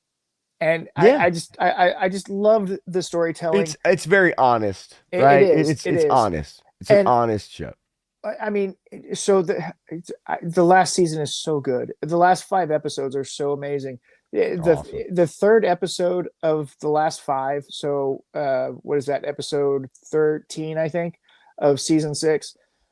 If you're not jumping out of your seat and excited for what's happening there, for seeing all this stuff finally come together, Right. um, I just, I mean, the show's not for you because you weren't connected with it in any way up to that point. Because that episode is really that kind of culmination, penultimate type of storytelling. And then what's fascinating to me is, you know, I've met Martin Cove a couple of times, and he is the nicest, sweetest, gentlest man that you could Right. probably meet, Right. right? And he's Yeah. playing all of these Vietnam vets, and that's kind of been his shtick, his Yep. acting shtick. And he gets to play Kreese, who's been this jerk this whole time. He even gets a redemption arc in the last 3 episodes, the last 3 or 4 episodes of Okay. at the end of the season. It's ridiculous, but it's still awesome. Well, and man, sometimes that guy makes it hard for you to root for him Yeah, yeah, until they give you some more of the story, that's right? right. Some more of That's his right. story, then you understand, right? The flashbacks and stuff Yeah, like that, right? And so and yeah, that's why I guess I call it like an honest show because it yeah, wears its emotions on its sleeve. It's not trying to hide anything from you. right. It's unabashed in the way that it portrays its characters, and it's fun, right? It's having Yep, fun, and it's great to have that, yep. right? Viper Scout. I will tell you that the writers of this show had planned 6 seasons, and I think they started writing the show with that scene that you're talking about in mind. This is what strike first, strike hard, no mercy actually means to Johnny, and he has to go through the last 7 years to get to that point where he understands that. And when he goes through that whole speech, I think that's how they started the entire premise for writing this show. They started from that and then built everything else around it to get to that point. And they had a 6 season arc that they wanted to tell. And I was so psyched when they got all 6 seasons. Yeah, again, I mean, this is in this day and age we see so often that things get canceled after 2 seasons. It's hey, okay, that was a good run, but we're not going to spend the money on it, right? We're not going to, whatever, right? A lot of companies, a lot Yeah. of these streaming companies now, they get to the point where it doesn't matter, no matter what Yep. the fan, because if it doesn't, I mean, we all know this, folks. Like, it's rare to have the numbers that a traditional television show from the 80s or 90s would get, Right. right? You're not getting that kind of share of the market. And no matter how many hundreds of millions of dollars that Netflix spends on 122 different shows that they're going to put out in 2025, none of those shows are going to get the numbers that even a Game of Thrones got just a Yep. few years ago, right? Yep. 10 years ago. Of course not. So understanding that, that's why a lot of times when you see these things, it's like, oh man, shit, I really like that show, but it got canceled after 3 seasons or 2 seasons or 1 season. Yep. It's like, is that the company not understanding the realization that yes, you're going to put some money into this thing, but you could make it really good. It's Yep. just not going to capture 25 million people a week, Right. 18, 10 million people a week. But it builds its audience, and it's a loyal audience, and they'll Yep. tune in, and it's word of mouth. And then when it's over, Yep. it has legs. People might sign up again for a Netflix account, or they might Yeah. sign up for a whatever account, depending on the show. And that's the kind of show that this is. It's Yep. just, and it continues to get great press. The movie, Matthew, I don't know, and I have not seen this part 3, season Okay. 6, part 3 Yeah, yet. yeah. I have not. Yeah. So I don't know. I can't comment on that as far as where do you go from here. Yeah. I am a little. I'm not worried though, because I don't think a lot is expected out of this movie, because I don't think Yeah. there's going to be another movie. No, I think no. this is going to be the coda at the end. This is the coda to the story. That's what I believe I it's don't going to know. be. It looks like it's trying to spawn something new. We'll see. Dreadnought K6, I get it. And as a martial artist, I totally get it, because there are real martial arts in this movie. And in season 6, from that first movie, they bring back several of those martial artists who are actual martial artists. And it's pretty cool. But Johnny actually has this discussion with one of his boys, Miguel, probably. But he actually has this discussion with him about what actually took place, why he lost. And he kind of accepts that, because it is one of those flaws of success, right? The arrogance that comes with it, the big headedness, and you don't take you take things for granted that you shouldn't. And then he struggled with all that being taken away, with Kreese abandoning him and all this other stuff. His only father figure that he truly had, because his stepfather was such a jerk. All this stuff. So if you haven't seen it, it's worth a watch. If you have seen it, you know what I'm talking about. If you haven't finished it yet, get on it, because it's so good. Yeah, it's worth your time for sure. I mean, and obviously I haven't seen this last part, but it doesn't matter, because leading up to it, it's definitely worth your time. So if you hadn't checked it out yet, the episodes are easy breezy, easy to get through, right? Yeah. You can knock a lot of it out if you want to put your time into it, and if not, just a little bit at a time. But I think it's one of those series that as you watch it, you'll knock out 3-4 episodes at a time, right? And then you might say, hey, I want to take a little bit of a break, right? Because it does. There is an element of like we were talking about and have said previously, some of the fights and kind of things that that happen, and it's like I put 3 or 4 episodes in a row together, right? And then I need to take a little break, maybe check out something else for a minute, and come back to it, after a little bit, just kind of get that palate cleanser, right? Yeah. But that not so far gone that you forget the storylines, right? Because you remember the storylines between the kids and what's going on. I mean, it all works out really well, and it makes sense. It's well acted. The only episode that pissed me off was the one about physical therapy, because that one really pissed me off. And maybe it's that way in California, but it ain't that way in the rest of the world. I'm just saying that one pissed me off, but that was the only one. Well, I'll get to that. Is that the most recent part 3? No. That's in season 2. Oh gosh, I'd have to go back. Is it season 2? I forget. It's when after Miguel breaks his back and he's healing, and it's all ridiculous and crazy. Shit. Okay, yes, I remember that, but I'd have to revisit the dialogue. Well, it's just the scene with the physical therapist, and then how he gets better and stuff. Okay, chaps my hide. I can understand that, considering what you do. This is Viper Scout says, I signed up for Netflix for the Marvel shows, almost canceled, but kept it for Cobra Kai. I'm sure a lot of people did once they got on it and was watching it and really enjoyed it. That makes a lot of sense, and I think we do that with maybe a lot of shows that we like. Is that, man, God, there's never anything on here. I'm paying $12.99 a month or $7.99 a month for this, and then you stumble across something or you hear about something and you're like, okay, this is worth it. And sometimes it's in a sea of garbage, right? It's in a sea of crap that you still find something. But I know you and I know especially you have been on this for a while, trying to get everybody to jump on this bandwagon. So I'm all about it. Viper Scott also says Kreese telling him to cheat probably messed with his confidence. Yeah, right. And then you go through life and you, especially if you believe so heavily in something, and at a young age we're all formative and you know it's impressionable. You can see that, and they take that story and run with it, man. It's great. I mean, that first season, just I was like, oh my gosh, like I would have never thought they'd have been able to make something out of this, right? Yeah. So a Ninja Force Origins, interesting to say the least. I don't even know. War Chest says I can't even deal with that mohawk.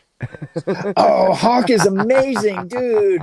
Hawk is one of the best characters. He's no Puck though from Glee. He's no Puck from Glee now. Let's not get it confused, folks. Oh wait, no, I'm glad he's not a Puck from Glee. If you know anything about that guy's real life shit. No, I don't. Yeah, I don't care to know. Okay, good, very good. Well, anyway, yeah, we're not gonna go there. No, Hawk is one of my favorite characters from the kids for sure. And the reason why he does the mohawk because of Johnny Lawrence telling him he's got a cleft lip and picking on him. Yep, Hawk's my favorite character. Yeah. Yeah. I get it. I totally do. War Chest, you're out of your mind. That's all I gotta say to that, buddy. You need a swift crane kick to the butt. All right. So yeah, man. I figured you'd want to definitely talk about that and kind of round it all out. And as we get to the movie, yeah, we'll talk about it, and we'll see where it goes. We'll see what it does, right? Yeah. War Chest coming in hot with his quotations. Damn it. Can't help myself. All right. So quickly, and then to get into it, I did want to bring this story up because you and I brought this up before. Do you guys know who Rob Liefeld is? Oh, I do. Are you familiar with Rob Liefeld? Yep. Okay. Well, he is the creator of Deadpool, if you didn't know. And evidently back guy who can't draw feet but loves pouches. And he loves drawing a giant barrel-chested Captain America. That's one of the worst. So he traces. He traces his own artwork sometimes. And you can see it in that Snake Eyes book that he did because he drew Snake Eyes just like that Captain America. Right. Or sorry, it was Roadblock or whatever. But I think it was Roadblock actually. I think you're right. I'll be corrected in here. Viper Scout says can't draw feet. I never really could either, Viper Scout, when I was sketch artist and sketching and stuff. And I love drawing comic book characters, but I just couldn't get the feet down. Nor could I really get the proportions of the body right, from the biceps, elbow to the hands, right, the fingertips and the knees, the calves, everything. My guys all ended up being stubby. They were stubby guys. But anyway, so I saw this story that Deadpool creator Rob Liefeld vows to cut ties with Marvel after Deadpool and Wolverine premiere issues. Yep. He showed up for the, it says right here, it says Deadpool co-creator Rob Liefeld has declared he has cut ties in all ways with Marvel.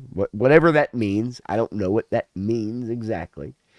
After he and his family weren't invited to Disney's after party for last July's Deadpool and Wolverine premiere. He's had other gripes with Marvel involving the placement of creator credits in films and what he perceives as a lack of respect from the film and television studio's chief, Kevin Feige. But he attended the screening at Manhattan's Lincoln Center and says he posed on the red carpet with the Deadpool and Wolverine creative team, but alleges the photos were deleted before they were actually posted anywhere.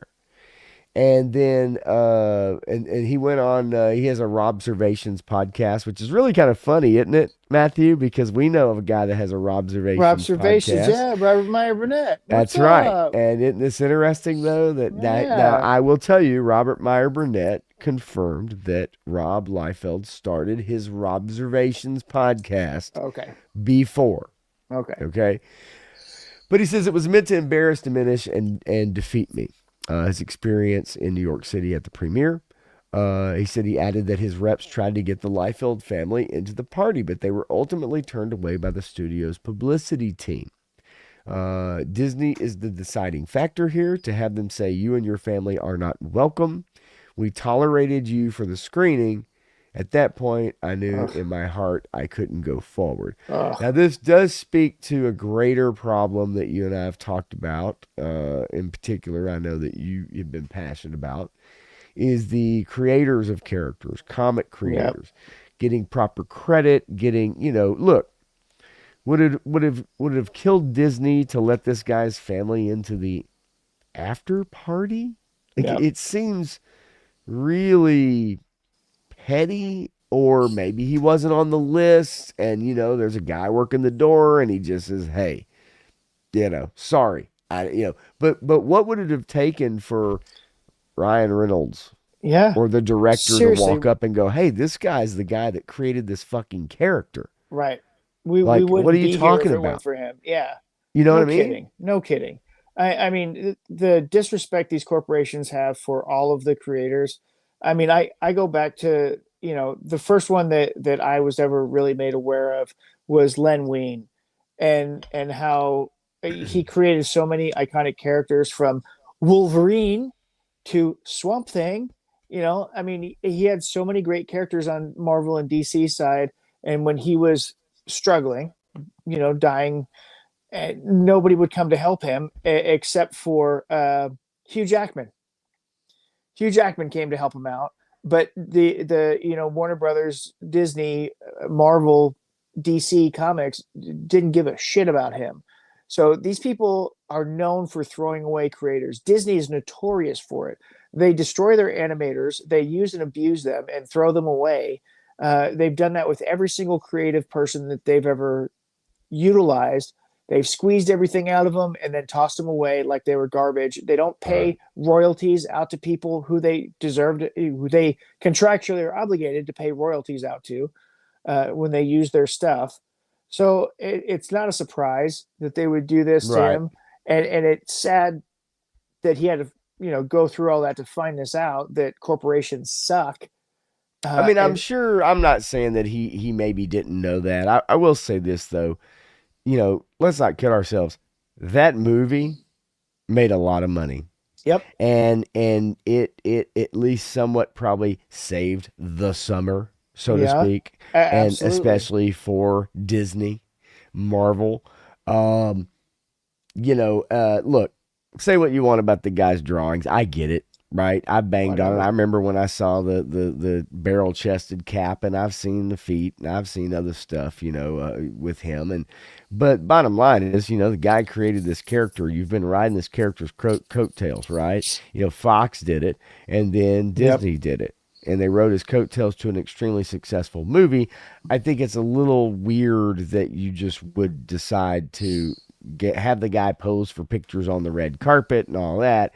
But then when it comes to the after party, somehow that's a big deal. Now, look, guy taking his family to the after party. I'm sure the Marvel Deadpool Wolverine after party was probably no big wing dang dinger. You know what I mean? Like, it's probably whatever.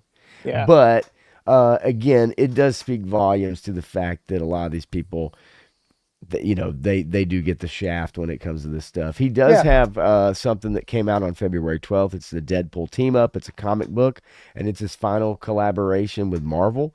Yep. And if he stays to his word, then he's probably like, to hell with you guys. Now, maybe they're okay with that. Maybe they don't care about that. But, we saw it in the movie. Yep. When Ryan Reynolds, and Deadpool's like, oh, they're going to make Hugh Jackman do this till he's 90. It would not shock me if they tried to do that. You know what I mean? Well, and I mean, even in the movie, they have Liefeld's shoe store or whatever in there. Yes. I mean, it's a joke, right? It's a joke, right? But at the same time, he's in the movie. He's essentially a character in the movie, right? Because he's in that background shot.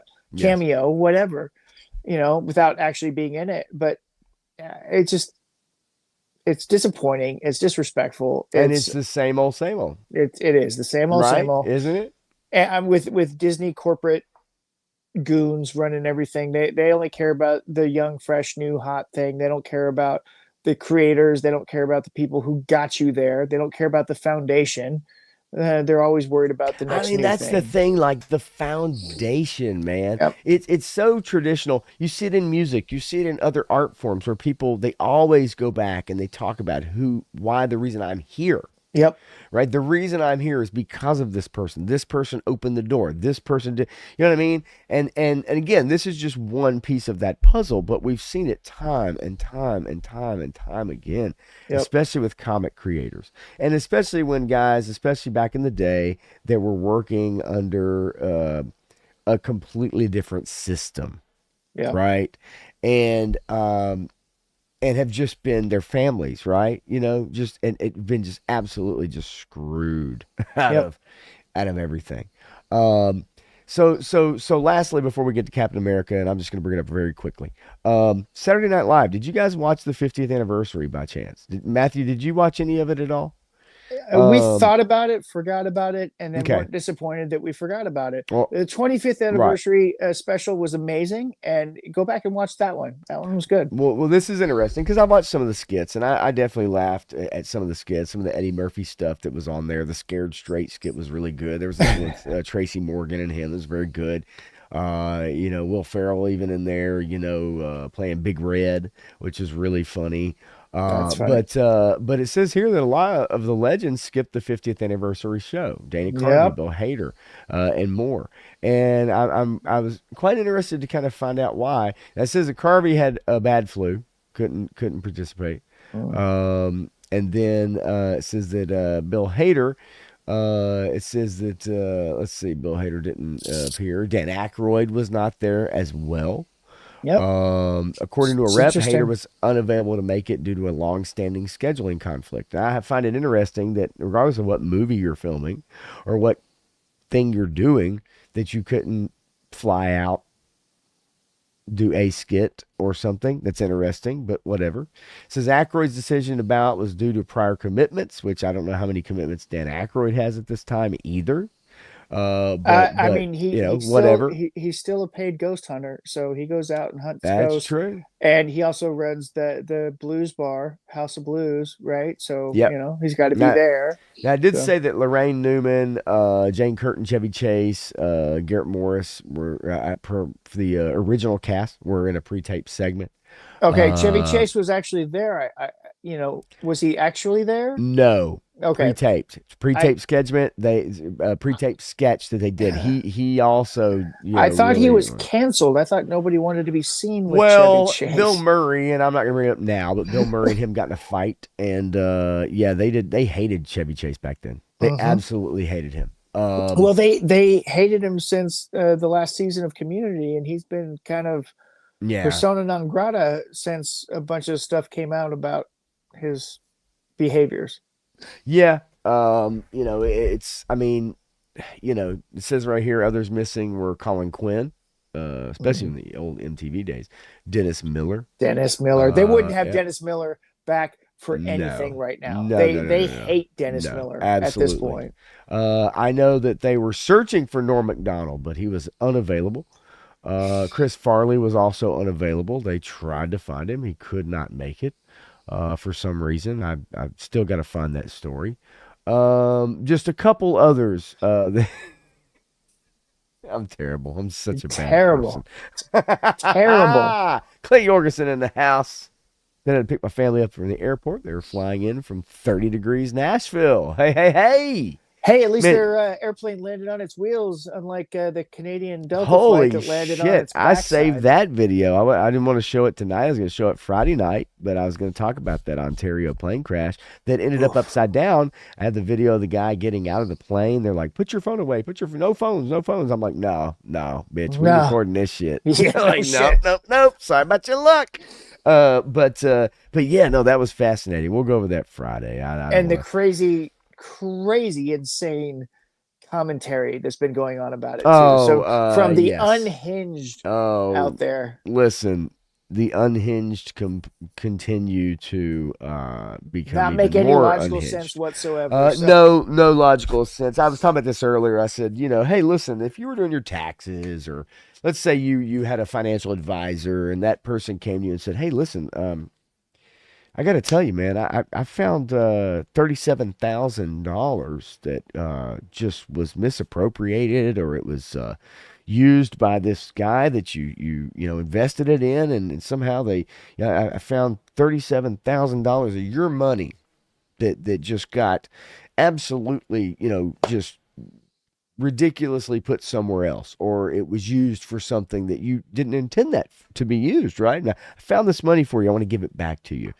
Each one of us would be applauding that, right? We would be happy about that. You would be ecstatic about that. But somehow there's people out there who aren't real thrilled about Yeah. all this missing money being There- found about. Yeah, there's someone I know who, Interesting, isn't it? who has a stock portfolio, 401k, whatever, and they noticed that there was a significant transfer of money from a stock, but they didn't receive it in their bank account. Well, that's interesting.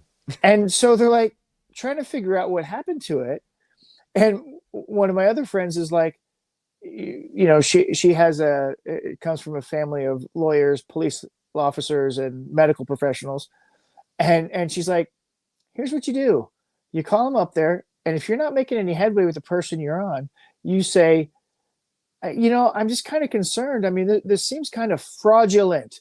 Like there's embezzlement going on, and they'll escalate it right away, and you'll get to talk to somebody and figure out what happened to your money. Fascinating, isn't it? Fascinating, isn't it? All just one comment, because I'm going to get into it Friday, but one comment. Why are all the people so upset about them finding all of these misappropriated and wasted funds? Right. Why would anyone be upset about that? I can't even imagine why anyone would be mad about that. But yet there are people that are really upset about them finding a lot of this stuff. Well, I mean, people that live off the grift. Oh, wait a minute. What? What did you say? Oh, I mean, annual salary of $117,000 a year, and 4 years later, you're worth $46 million. What? No, what? Huh? Hey, hang on. Wait, Yeah. What? Listen, again, folks, I don't care which way you swing, baby, but let's all swing in one direction. That's some bullshit. That's some bullshit. Yeah. Anybody who's upset about the explosion of corruption must be hiding corruption. Well, yep, right. So, but yeah, no, Friday night, I'm going to get into that. So here's the deal. It's time to dig into it. It's time to dig into this. All right, let's dig into the pile of shit. Let's dig into the pile of shit. Captain America, Brave New World. Okay. Not to be confused with New World Order. I mean, both fascist books, both books about fascism and the rise of the centralized government. So I guess this was originally titled Captain America: New World Order. Yep. And then they filmed that movie and decided to scrap that movie because it didn't test well. And they reshot it and called it Brave New World, which is not any better in terms of titles. And really quickly, 3-star, trust me, you don't have to worry about that at all. You've been fed information. Hey, 3-star, I'm just going to say, do you know that he was part of PayPal and PayPal Credit? So he had everybody's information. Wait, PayPal has my information? He had so much information on anybody he wanted to that if he actually wanted that information, he would have gotten it all already. Wait, Google has my information? China has all your information. Hang on, Amazon has my information? China's got all your information, bud. Yeah, no. The one thing I will say about that is that if anybody wants it, they'll get it, right? And when it comes to credit card numbers, even, right? Like if anybody wants your credit card number, they will get it. They buy them in swaths, right? Oh, yeah. By the hundreds of thousands of numbers, and they'll try them until they find ones that work. right? And so, but it is interesting. But yeah, that's for Friday. That's for Friday, and I'm going to get into that on Friday. But Captain And you guys talk about that African hockey game America. too. Oh yeah, booing the national anthem, all that stuff. Oh, I'm really, really hurt. Really Yeah, hurt what by was the that. score of that game again? Oh, Yeah. Oh wow. Yeah, Matthew. Seriously.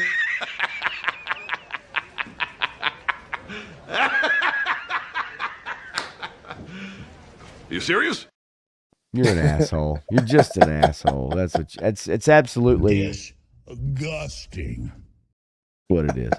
All right. So anyway, all right. So look, I've got notes, folks. I've got notes. Here's the deal. If you're worried about being spoiled about Captain America: Brave New World, I got news for you. There's nothing to spoil. yeah. There's nothing to spoil because it's Do you know not a what the good biggest movie. spoiler of the whole It's movie not a good was? movie at all. The biggest spoiler of the whole movie was Ross is the Red Hulk, but they showed it in the freaking trailer. Yes, that basically everything that's in the trailer is everything that's in this movie. There literally is nothing now. Giancarlo Expositio is in the movie. You also have the Broccoli leader, Broccoli Head, the leader is in this movie. Now, I don't remember Broccoli Head, the leader, being in the trailer, but it doesn't matter because there's nothing to his character. There's nothing to this character. So I want to start out by saying, do better, Marvel. Do better, Marvel. Do better, Senator. So this is more of a continuation of The Incredible Hulk, or maybe a different movie. Yeah, so you have to have seen, or you should have seen, the Ed Norton Incredible Hulk movie, and the Eternals, and Yes. Falcon and Winter Soldier, the miniseries. If you've seen those three things, you can have some context for this movie. Not all the context, because you're still missing a whole bunch of stuff. Like the Avengers actually still exist, so the whole premise of Ross bringing him in is ridiculous because the Avengers actually still exist because the Sokovia Accords were overturned. Yes, it's truthfully, here's the deal. I don't really know why this movie does exist, because ultimately, well, I know why it exists, but I don't know why it exists within the Marvel Cinematic Universe. There's really no reason to make this movie other than to affirm to us that America still is not ready for a black man to carry Captain America's shield, because they are not afraid to reiterate that within the movie. They're not afraid to let you know. I mean, we had a black president. Yes, so that's okay. So that's the whole thing, right? That's why it doesn't hold water. Yeah. Because no one cares about that. It's why on the thumbnail, if you'll notice, I put the whole thing about a hero who looks like you. Because as much as that narrative has been pushed, I would say that a lot of us don't really care about what someone looks like if we can relate to their story. And that is true throughout history. Now, is it true there are some people who put more weight on the color of someone's skin? Absolutely. Yeah. Do they put more weight on the story of someone who maybe is a female character instead of a male character? Yes, absolutely. I get that. That may change the way you view something. Okay. Yeah, I wish he'd ninja star this fucking film. So, but I'm gonna go through some of my notes, and they're a little out of order. Again, spoilers. I just don't know if y'all are like, worried about it, right? Like worried. I'm just going to flash this on the screen. Okay. Number one, do better, Marvel. Number two, let's make sure everybody knows how much America needs a black Captain America. And also reiterate, he's no Steve Rogers, by God. Clearly not, because he has to have a nanotech Wakanda vibranium. Oh wait, that's right. Shielded suit. Because that's anything. Also part of my notes, because but number three, the acting is atrocious. Don't let anybody fool you. Don't let anybody tell you. Don't let anybody try to tell you that the Isaiah Bradley character, that's a great actor and he did a great job. So this is not true. The person that I had that conversation with earlier, Uh-huh. who saw it with his kids, he was talking about the Isaiah Bradley character, and he's like, I didn't understand why he was a completely different character later in the movie than he was at the beginning of the movie, and why he looked so different Isn't that until I told him interesting? about the reshoots, because he's a completely different character. His Yes. motivations, his conversations, his Yes. speech patterns are not the same as he was at the beginning of the movie as he was later on in the movie, because he like flipped the entire script, and you can tell that was a completely different movie that character was in, and that they were two Yes. completely different movies. Carlos, do not watch the Eternals. Yeah. And as Kamala said, do not come. Do not come. Listen, don't watch it. Don't waste your time because there's nothing to see. I'm just saying, to get the full context, those three Right. properties That's tie true. into this. And those are the only three properties that actually tie into this, because they negate everything that happened in the actual MCU movies. Absolutely. And on top of that, the one thing that does matter out of this plot with adamantium, right? So stupid. You know what they came out with and said today? That Copperhead had adamantium daggers.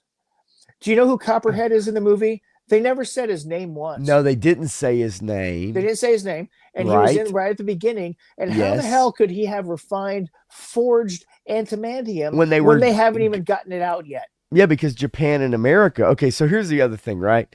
So if this is an international crisis, then there's no China in the movie, right? Well, of course we know that, right? There's no Middle East. There's no Russia. It's only Japan and the U.S. who somehow are trying to at odds over who gets the adamantium.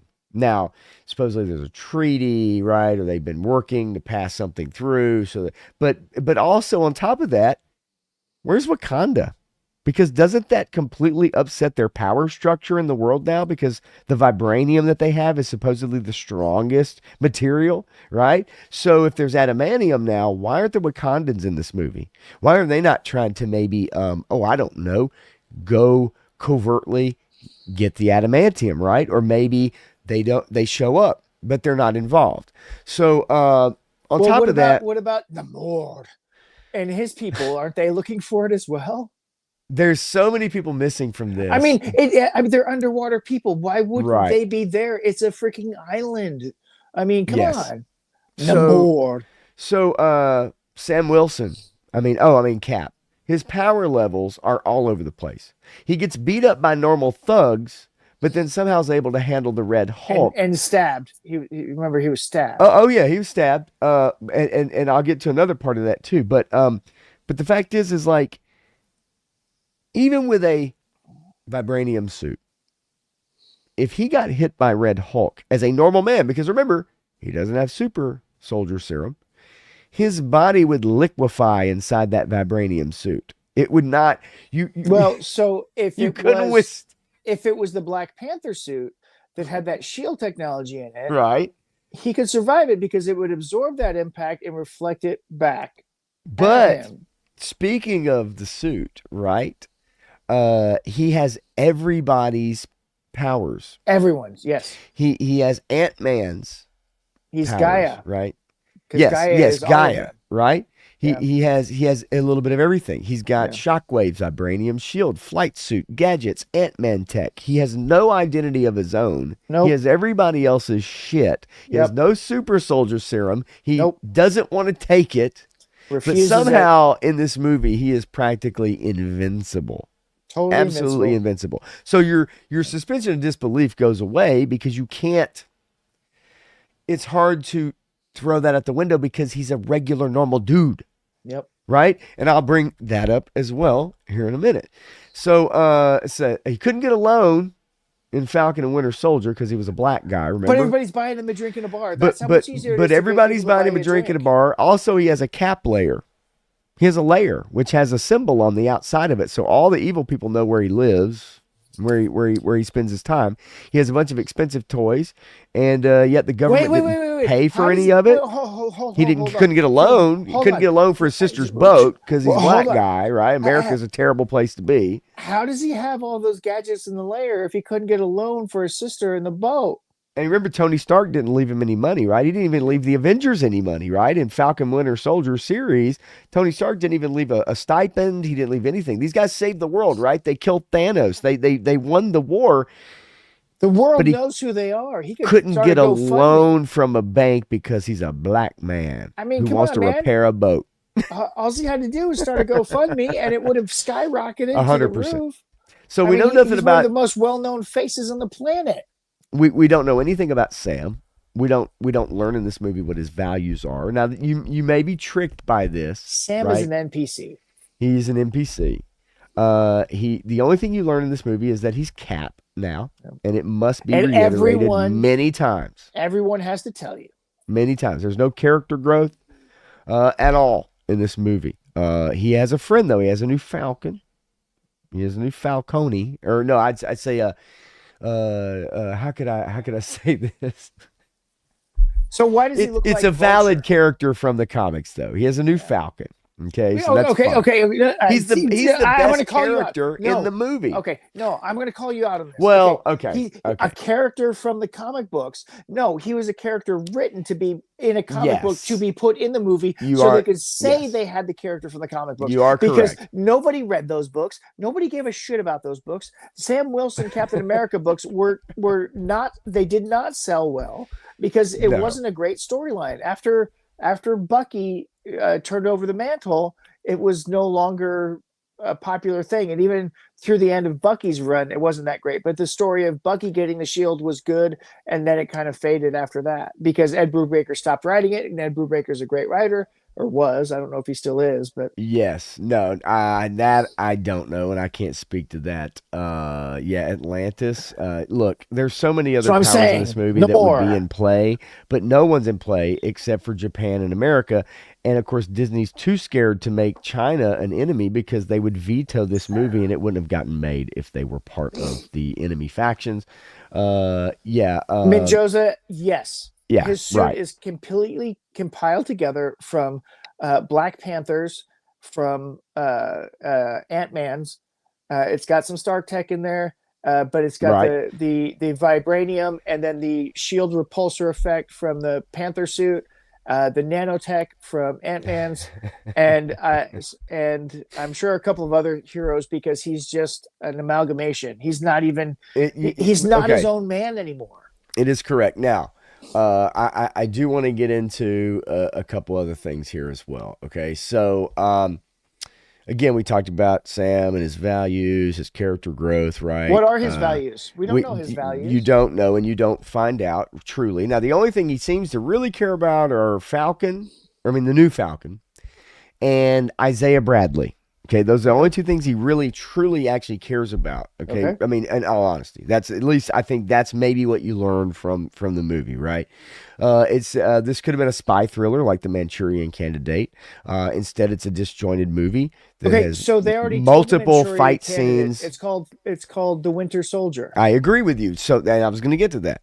So, yes, so instead of taking cues from other spy thriller or government political thrillers, instead it's just trying to refer to itself, right? Kind of like what Star Wars does now, although it is not able to do that well because it has nonsensical ADR. There's a lot of ADR in this movie.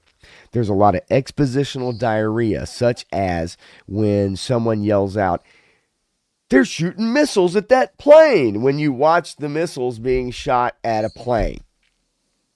I hate that shit. That shit drives me insane when they're verbally describing the actions that are happening on screen. What the frick is the point of putting it on screen? It's like listening to a radio broadcast of a football game instead of watching a football game. Does that make sense? Well, of course, because they only make these things for people who are texting on their cell phones. Yes. Anymore. And it's so ridiculous that they can't engage an audience anymore. They don't know how to engage an audience. So they explain everything. Yeah, most of the characters explain to you in painful exposition. Somehow Ross is breaking walls, podiums, and yet no one suspects that he might be something like not a Hulk, but that there might be something wrong with him, that this 90-year-old fucking man is bending metal and steel and breaking shit, and yet no one questions it at all. He's no Wilson Fisk, folks, okay? Then you have Miss Betzeroff, who is a 3'9" former. She survived the Red Room. Okay. And she's working for Ross in the beginning. Of course, she changes her tune. But this girl is, look, I'm sorry, folks. You could survive the Red Room. But when you are the size of a 9-year-old boy. So here's another thing. I mean, besides the fact she's so small and beating everybody up, they can't even put her outfit on her because she's Captain Israel, and they can't do that because that would piss a bunch of people off. That is true. They have completely diminished Black Widow. Scarlett Johansson's character, the Black Widow, was unique amongst all of the Black Widows, and now all of the Black Widows apparently have superpowers. Yes, and so they're superhuman. And they go off and do this thing. The other thing is they have now reduced turning someone into a Hulk into a pill. So this is now a thing, and they can't take it back. Yep. Now right. You can turn someone into a Hulk with a pill. He takes, and it's even written explicitly, 3 pills a day, no more. And yet somehow he doesn't know it. Yep. They're his heart pills or whatever. Right? Oh, and that's right, because he doesn't want to disappoint his daughter. His main motivation in this film, although remember Betty Ross, his daughter Betty Ross. Betty Ross is his daughter. His daughter is Betty Ross. That's right. His daughter. Yes. My daughter, Betty Ross. And you're absolutely right, because they make it a point to make sure that you know that Betty Ross is his daughter, and by God, he sure as hell doesn't want to disappoint her. Longingly looking at photographs and such. Okay, so here, let's see here. I already went over that. I said the exposition becomes the backbone of the movie. Yeah. Okay. Then you get the leader. Now, if you look the leader up in the comics, I'm not saying I want that version by any means, but I am saying that it is really fucking stupid, because he literally looks like a fucking head of broccoli, as it was described by somebody that I watch on this character, who was kept in a lab, able to experiment and predict and do all this shit. But he can't predict shit. But now he can't predict anything. But because he's been in a lab all these years, of course, now he has it out for the president. But but he planned it all out, right? He planned it all out, but he can't predict anything. He couldn't predict the fact that Ross would keep him in prison. But he is a mastermind, and he's also in the film for about 5 total minutes, if even that. Probably more like 4.5. He's a mastermind. They can't figure out that he instigated Ross's rise to power, and that Ross wouldn't keep him in prison to stash him away and keep him out of the public eye, or being able to blackmail him back. He couldn't figure that out. I mean, no, but he's a mastermind. Remember, he's a mastermind. Calculations, predictions. Giancarlo Exposito's character. Giancarlo Exposition. He's a joke. He was added to the film during reshoots. It's pretty obvious, because they do nothing with his character. As a matter of fact, he doesn't interact with anyone. He doesn't interact with anybody. It is it's very telling when you watch it. It's obvious when you watch it, and there's really no reason why he's there, because his character means nothing. It doesn't mean anything to the plan. It doesn't mean anything to the plot. Nope. It literally means nothing. There's no reason why he's there. And yet I maybe felt like he would be name recognition, so they bring him in, for whatever. But it's obvious when you watch this movie that there's no value there. He's there for no reason. Now, I'm going to say there's scenes in here where Cap gets shocked, Falcon gets shocked. They get shocked by stun batons. And yet somehow it doesn't faze them at all. Are they Klingon stun batons? Dude, I'm telling you, this shit it's bullshit. They both get shocked in the same scene, and yet somehow 3 seconds later or less, they're able to turn it back around on their attackers, and yet they're able to shock their attackers, who then go down without a problem. But it doesn't have anything to do with the vibranium suit. It has nothing to do with Falcon's suit. These guys get shocked. They get shocked, and yet somehow nothing happens. Even though they react to it. They react to it. They let you know they react to it because they're like, oh, but then it doesn't do anything. And then they literally just turn around and use the same stun batons on their attackers, but their attackers go down in like a nanosecond, right? And again, remember, Cap has no super soldier serum. He's just a normal dude. He's just a normal guy. He refuses to take it. Okay. I can't believe that I heard somebody say, this is a terrible Captain America movie, but it's an okay Falcon film. And it's like, no, it's not even an okay Falcon film. Yeah, this no, it's not. Terrible. No, because Falcon was a good character, and we actually enjoyed Falcon. But also, Falcon didn't have the relationship with Cap that Bucky had, which is why Falcon shouldn't have got the fucking shield in the fucking first place. But anyway, I digress, because Cap in the air does these weird moves that don't make any sense. Like flipping and shit and like forward tumbles and stuff, but it's not for any action other than to just do it. It's really fucking stupid. Yeah, Menjoza, right? For sure. What is he, Mormon now? Yeah, right. But it's so dumb because like it's one thing to do the superhero pose when they fall down, land on the ground, and they've got their legs spread out. You know what I'm talking about? You know, the superhero pose. This is not that. This is like some of the. It's so dumb. There's no dynamic landing. He's just landing, standing up. It's like there's no impact. Hang on. He also comes down at like, I don't know, 280 miles an hour and lands on the fucking ground. I don't give a fuck if he's got a fucking, Wakandan suit on, a vibranium suit or not. You can't do that, folks. You're not a super soldier. You're not the Hulk. You're not Iron Man. If you want to say what Iron Man has. I'm just going to throw this out there. Stupid. Does anybody understand the concept of coup counter coup? Okay, this is how concussions actually happen. You don't have to have your head actually hit something to cause a concussion because your brain moves around in the fluid in your skull, right? So inside this suit, he'd be a bag of jelly, and he'd just go in the bag of jelly. That's what I mean. Because the force and the impact. Yeah, I know that's what you're saying, but I'm just reiterating. No. Oh, yes. It's No, I know, ridiculous. Right. That he would be a pile of putty after something like that. And look, I get it. If someone says, well, what about Iron Man? Well, the thing is, though, Iron Man is fully sheathed in a full suit. So I could understand if there's like shock absorption, if there's like mechanics within that suit that absorb that shock, that also have him suspended in the suit, maybe. Who knows, right? But this is a skin tight suit. This is not this is underwear. Okay, this is not a suit of metal like Iron Man or something like that.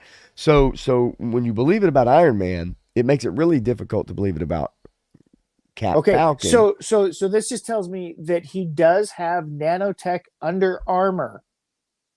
Right? Yeah, no, that's yes. And I'm so sick of the fucking nanotech shit where they just touch the side of their face and all of a sudden a mask appears, where we used to actually see the mask except for when he falls and hits the ground and when you actually need a helmet to land when you hit the ground. The God, helmet comes Matthew, off. I'm so fucking glad. I'm so glad you said that to me, because for some fucking reason in these Marvel movies now, every time they come down and are about to fight someone, they have their helmet on, but as soon as they go to fight, the helmet comes off. It disappears. The nanotech disappears, and now you can see their bare face. Would it not make more fucking sense for them to keep or put the nanotech helmet on when they're about to get shot at or fight someone? But instead, every single time they go to fight someone, they show up with a mask on or a helmet, and then the nanotech goes away, and you can see their bare face. It's the dumbest shit, and they've done it all in the last 4 or 5 years. It's because the actors have to have their faces on screen, but it's so fucking stupid. It makes no sense. This was the dumb. This was the difference between Sylvester Stallone's Judge Dredd and Carl Urban's Dredd. Because Carl Urban played Dredd like he was in the comics and never showed his face. And Sylvester Stallone had to take the helmet off to show his face, to show everybody that he was Dredd. Well, that's what that was the we have here. Hollywood thing to do. Yeah, that's what we have here. So then Cap somehow survives blowing up fucking missiles in his fucking suit in So- midair without a scratch. He just flies through a missile to blow it up. Well, how come Sam Wilson didn't have to suffer the same consequences that Steve Rogers did for doing the same thing? How come nobody had to have consequences for murdering civilians, people who were completely innocent, and you knew they were completely innocent, and you freaking murdered them because they were mind controlled, right? It wasn't them doing it, but you murdered them and there was no consequences. So Hey, I love this. how come there are no consequences for your behavior, Sam? Listen. You do better, Cap. I agree. Now, there's also two other things, but Mendoza right. He says, see, I believe he could survive it because he knows scientificity and aerodynasty. And that's Mendoza, you nailed it. You're right on, because he knows both of those things. And but also, I did want to say one other thing. Isn't it truly amazing that all the enemies shoot at the shield and nowhere else while someone's running? It's the star. They're attracted to the star. It's the special dynamics of the shield. Maybe No one aims for the head or the feet or the knees or the arms. They only aim for the center. The shield draws it to them. Okay. It's I get it's magnetic. Yes. Pulling the bullets. Firepower, magnetics, laser beams, whatever. Missiles. Yes. Laser guided. Right to the shield. Okay. And now I know. The shield, since it's vibranium, it can stop any kind of impact, trauma, and force. Okay. Right? None of that trauma and force gets propelled back onto the person holding the shield. None of it, because it's vibranium. Didn't you know? No. Yeah, so you don't even feel that. It just bounces right off, and it's almost like somebody just flicking you, right? On it, like flicking you as you're holding up like a plate or something. I get it. Okay, I understand now. I didn't know that. No super soldider serum though, but no super soldier serum. I get it. That his bone structure could support that. Sure, absolutely, 100%. So then, so Bucky is running for the Senate, right? He's trying to become a senator or House of Representatives. So Bucky is no longer what he is, although we're going to see him in the Thunderbolts / Dark Avengers, whatever the fuck that's going to be coming up, and actually looks kind of fun. Do you know what Ross's nickname was in the military when he was General Ross? Do you know what his nickname is? I can't remember. I do, but I can't remember. You do? Are you sure? Because it's the name of a movie that you just mentioned. Thunderbolt. Thunderbolt. That's right. Thunderbolt. So Bucky's running for Senate, right? And he shows up in a scene, and I'm going to give you the quote. I'm going to quote this to you. I'm going to quote this fucking scene to you. Okay? Goes up, him and Sam have a conversation. Bucky shows up out of nowhere, and he tells Sam, he says, look, Bucky runs for this. He tells Sam he's not the strongest, but because he's you, okay? He says, Steve gave people something to believe in, but you gave them something to aspire to. So listen to that again. Steve gave people something to believe in, but you gave them something to aspire to. He's telling them this because Sam is questioning, like, I should have taken the super serums, super soldier serum. Yeah, dumbass. Why am I like, I should have taken it, Steve, blah, blah, blah. And Bucky's like, no. Steve, he gave him something to believe in. You give give people something to aspire to. And then the scene ends with a fucking joke. So it completely undercuts the seriousness of what Bucky is telling them, because then Sam's like, nah, for real, you mean that, man? Like, that's kind of goofy, dude. Oh, yeah, you're right. That's kind of, maybe I shouldn't have said that shit. That's kind of stupid. That's how the scene ends. But then, literally, right after that, the little 4'0" girl walks in, right? Our Red Room Survivor, okay? That's why I like calling him the Red Room Survivor. Okay. She walks in. She sees Bucky. She walks up to Sam.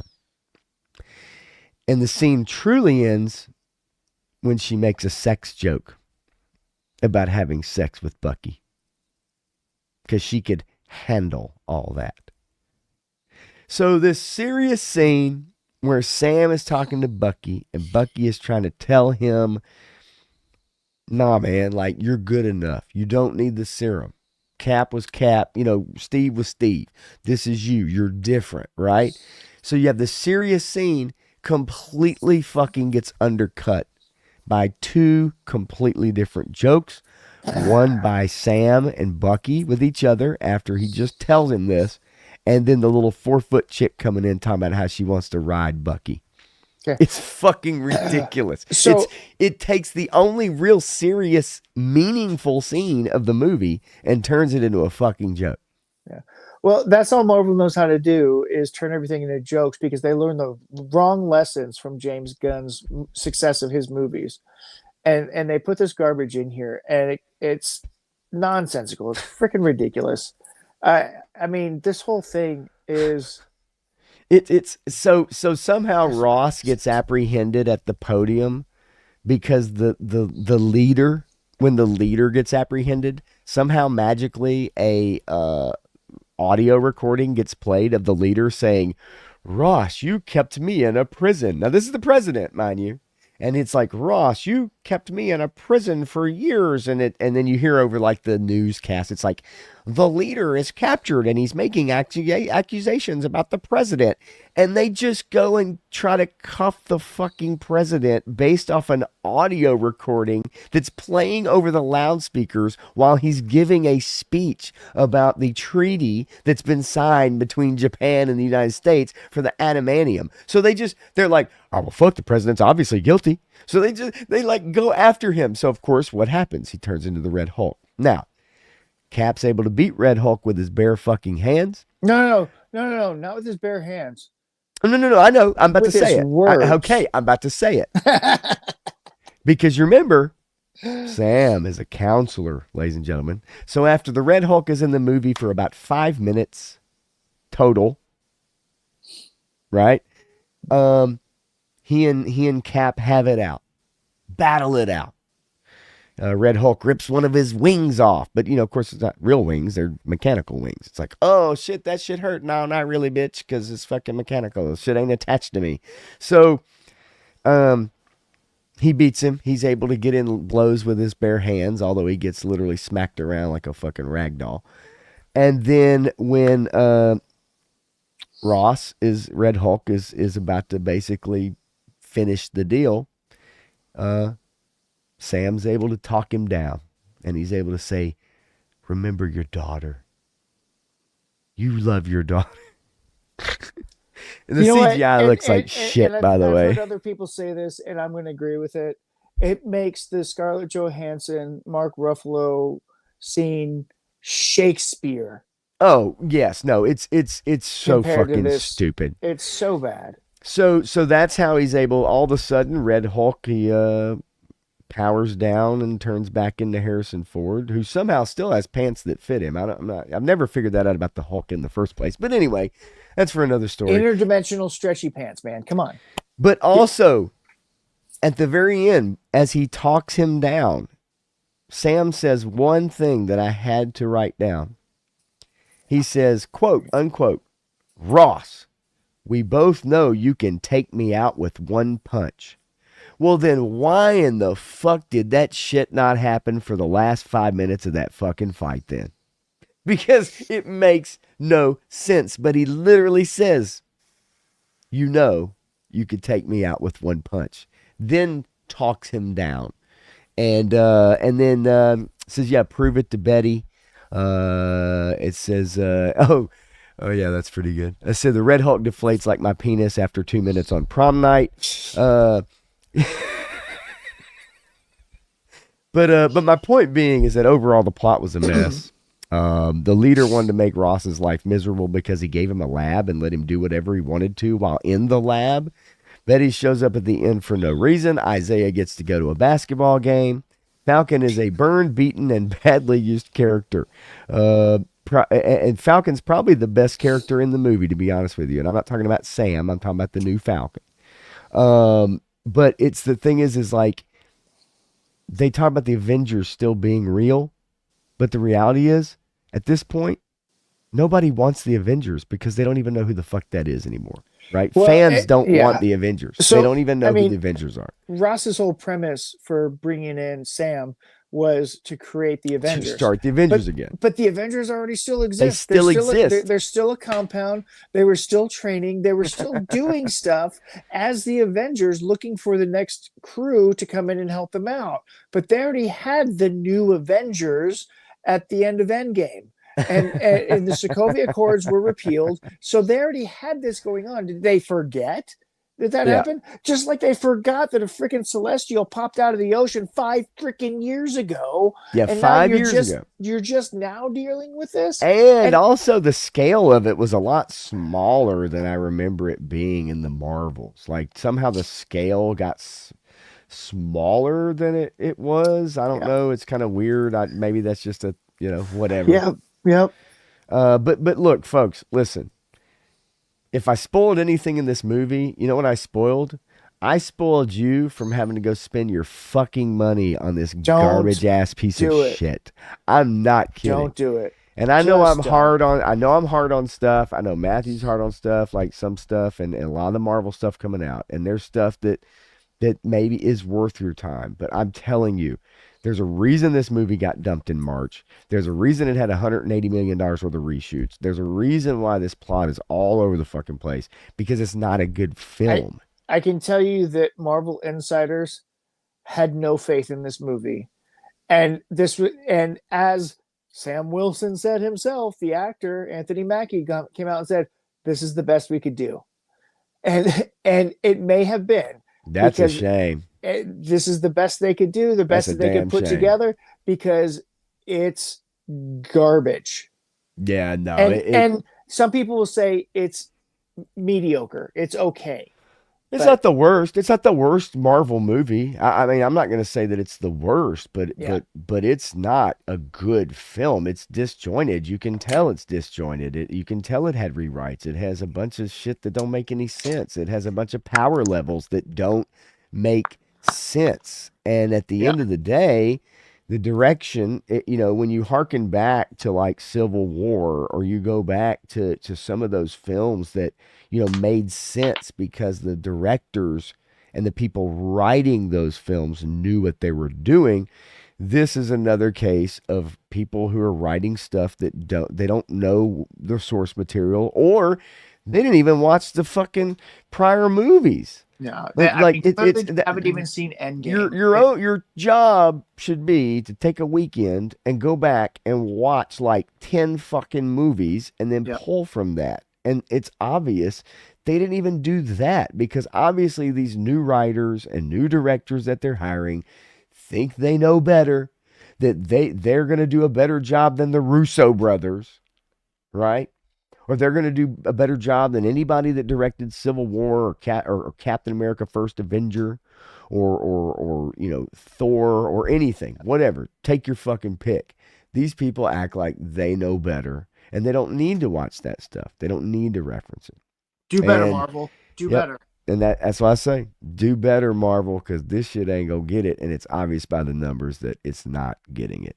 War Chest, this doesn't help Fantastic Four in any way, shape, or form, because people who have been so disillusioned by all this stuff, a lot of people are less likely to go see Fantastic Four until after. And that's a shame. That's a damn shame, though, Matthew, because you're right. The thing of it is we only remember what just came out. Yeah. So as you get closer to Fantastic Four and you start to see the new trailer and the new teaser, or the trailer 4 or trailer 3, and you see something in there that you don't like, or you see something that's kind of weird, and you go, okay, what the fuck was that? Thunderbolts. Why is Bucky running for Senate, but then there's a Thunderbolts movie coming out where he's in in action? Like, I don't. Yeah. Maybe they'll tie it together, but who gives a shit? Because it doesn't make any sense. None of it works. So, yeah, man, don't waste your money. And if you do want to watch it, folks, you don't even have to be that creative. You really don't. It's really easy. I watched it I didn't have to download it. Let's just say that. I'm not. But I didn't have to download it. Yeah. I watched this movie. That's that. Get creative, and you don't even have to be that creative. I mean, a lot of people know how to use a VPN in Tortuga. I mean, there's lots of ways to do that. There you go. Yep. A lot of people know how to do that. I don't know how to do that, but a lot of people do. So, I mean, there are other ways too, but just no, be no, mindful. yeah. But nonetheless, so look, that's what I'm gonna say about Cap. And obviously Matthew loves some Cobra Kai, season 6, part 3. Which is definitely encouraged to go watch. That's about all I've got for you guys this week. Matthew, is there anything else that you want to bring up before we sneak out of here for the week? I've got a conversation with Photo Dave from Toy Picks coming up on Thursday Sweet. evening. It should go for maybe an hour or so, a little bit earlier, so it'll be on before Punk's stream. You can check that out. I know some of you guys subscribed last time, so I appreciate that. Photo Dave's a good guy. He does a lot of action figure photography tutorials and backgrounds and all kinds of. He sends out his Photoshop files so that you can pull them in and manipulate them and do whatever. And then my Instagram stuff, got that all the time too. And that's what's coming up for me this week. Yeah, baby. Love it. Bobby Wold in the house says Captain America 4 came out this weekend. I've been so uninterested in Marvel, it didn't affect me. And that's good. Don't let it affect you. Not until something good comes out that's worth actually putting your time and energy into. This ain't it. Okay. And I'll tell you guys, I mean, the word that I'm getting is most people just don't give a shit about going to see this movie. And the ones that just go to see it because they go to see every Marvel movie, they're going to say, a lot of those people are going to say it was fine. Yep. But if you start talking to them about it, they're going to say, well, I was really confused about this part. Oh, this part just really didn't make sense. Oh, blah, blah, blah. They're going to go into some detail about it. And it's because it's a terrible movie. And some people are just reluctant to say that because they don't want to offend people or whatever. But honestly, it's a terrible movie. If someone tells you that they love the fight scenes in this movie, then you need to stay very far away from it because they're not. They say that the CGI is not bad. Yeah, I mean that's absolutely. I agree with you. But yeah, man. Look, tomorrow night with 3-Star Draw, we're gonna be casting our own G.I. Joe movie. We're not just gonna keep it to current actors. We may pull back from days of past. But we're going to be casting our own G.I. Joe movie tomorrow night on Sevens Wild. That is on 3-Star Draw's channel. That's going to be at 9 p.m. Eastern, y'all, 8 Central. That's where I will be tomorrow night. So I've got some prep work to do tomorrow. I haven't looked outside in a couple hours, so they might have a little snow. We'll check it out. I may take some pictures and show you guys, but yeah, man, so that's what I've got going on. And then Friday night, obviously unfiltered, I will be doing at 10:30 p.m. Eastern time. And yes, we'll go over the Ontario plane crash. We'll go over a lot of this missing money that's, or money that's been wasted. Yep, going to get into it. If that's your bag, come join me on Friday night at 10:30 Eastern, because that's where I'll be with a little Four Roses and a little politics, a little Hollywood, and a lot of funny photos and videos and just being goofy. That's what I'll do then. But Cobra Kai, do or die, no mercy, strike first, strike hard. Hell yeah, baby. Anyway, Matthew, always a pleasure. You guys hit the like button on your way out the door. I really appreciate anybody and everybody who has been hanging out tonight to listen to us talk and rant and rave and whatever. We'll be back next Tuesday night again at 10 Eastern, 9 Central for another evening blend, number 39. As we keep it up, tell a buddy, bring a friend, be a good friend, tell somebody something nice. You might change their life. Thanks, y'all. Have a good night. Appreciate it.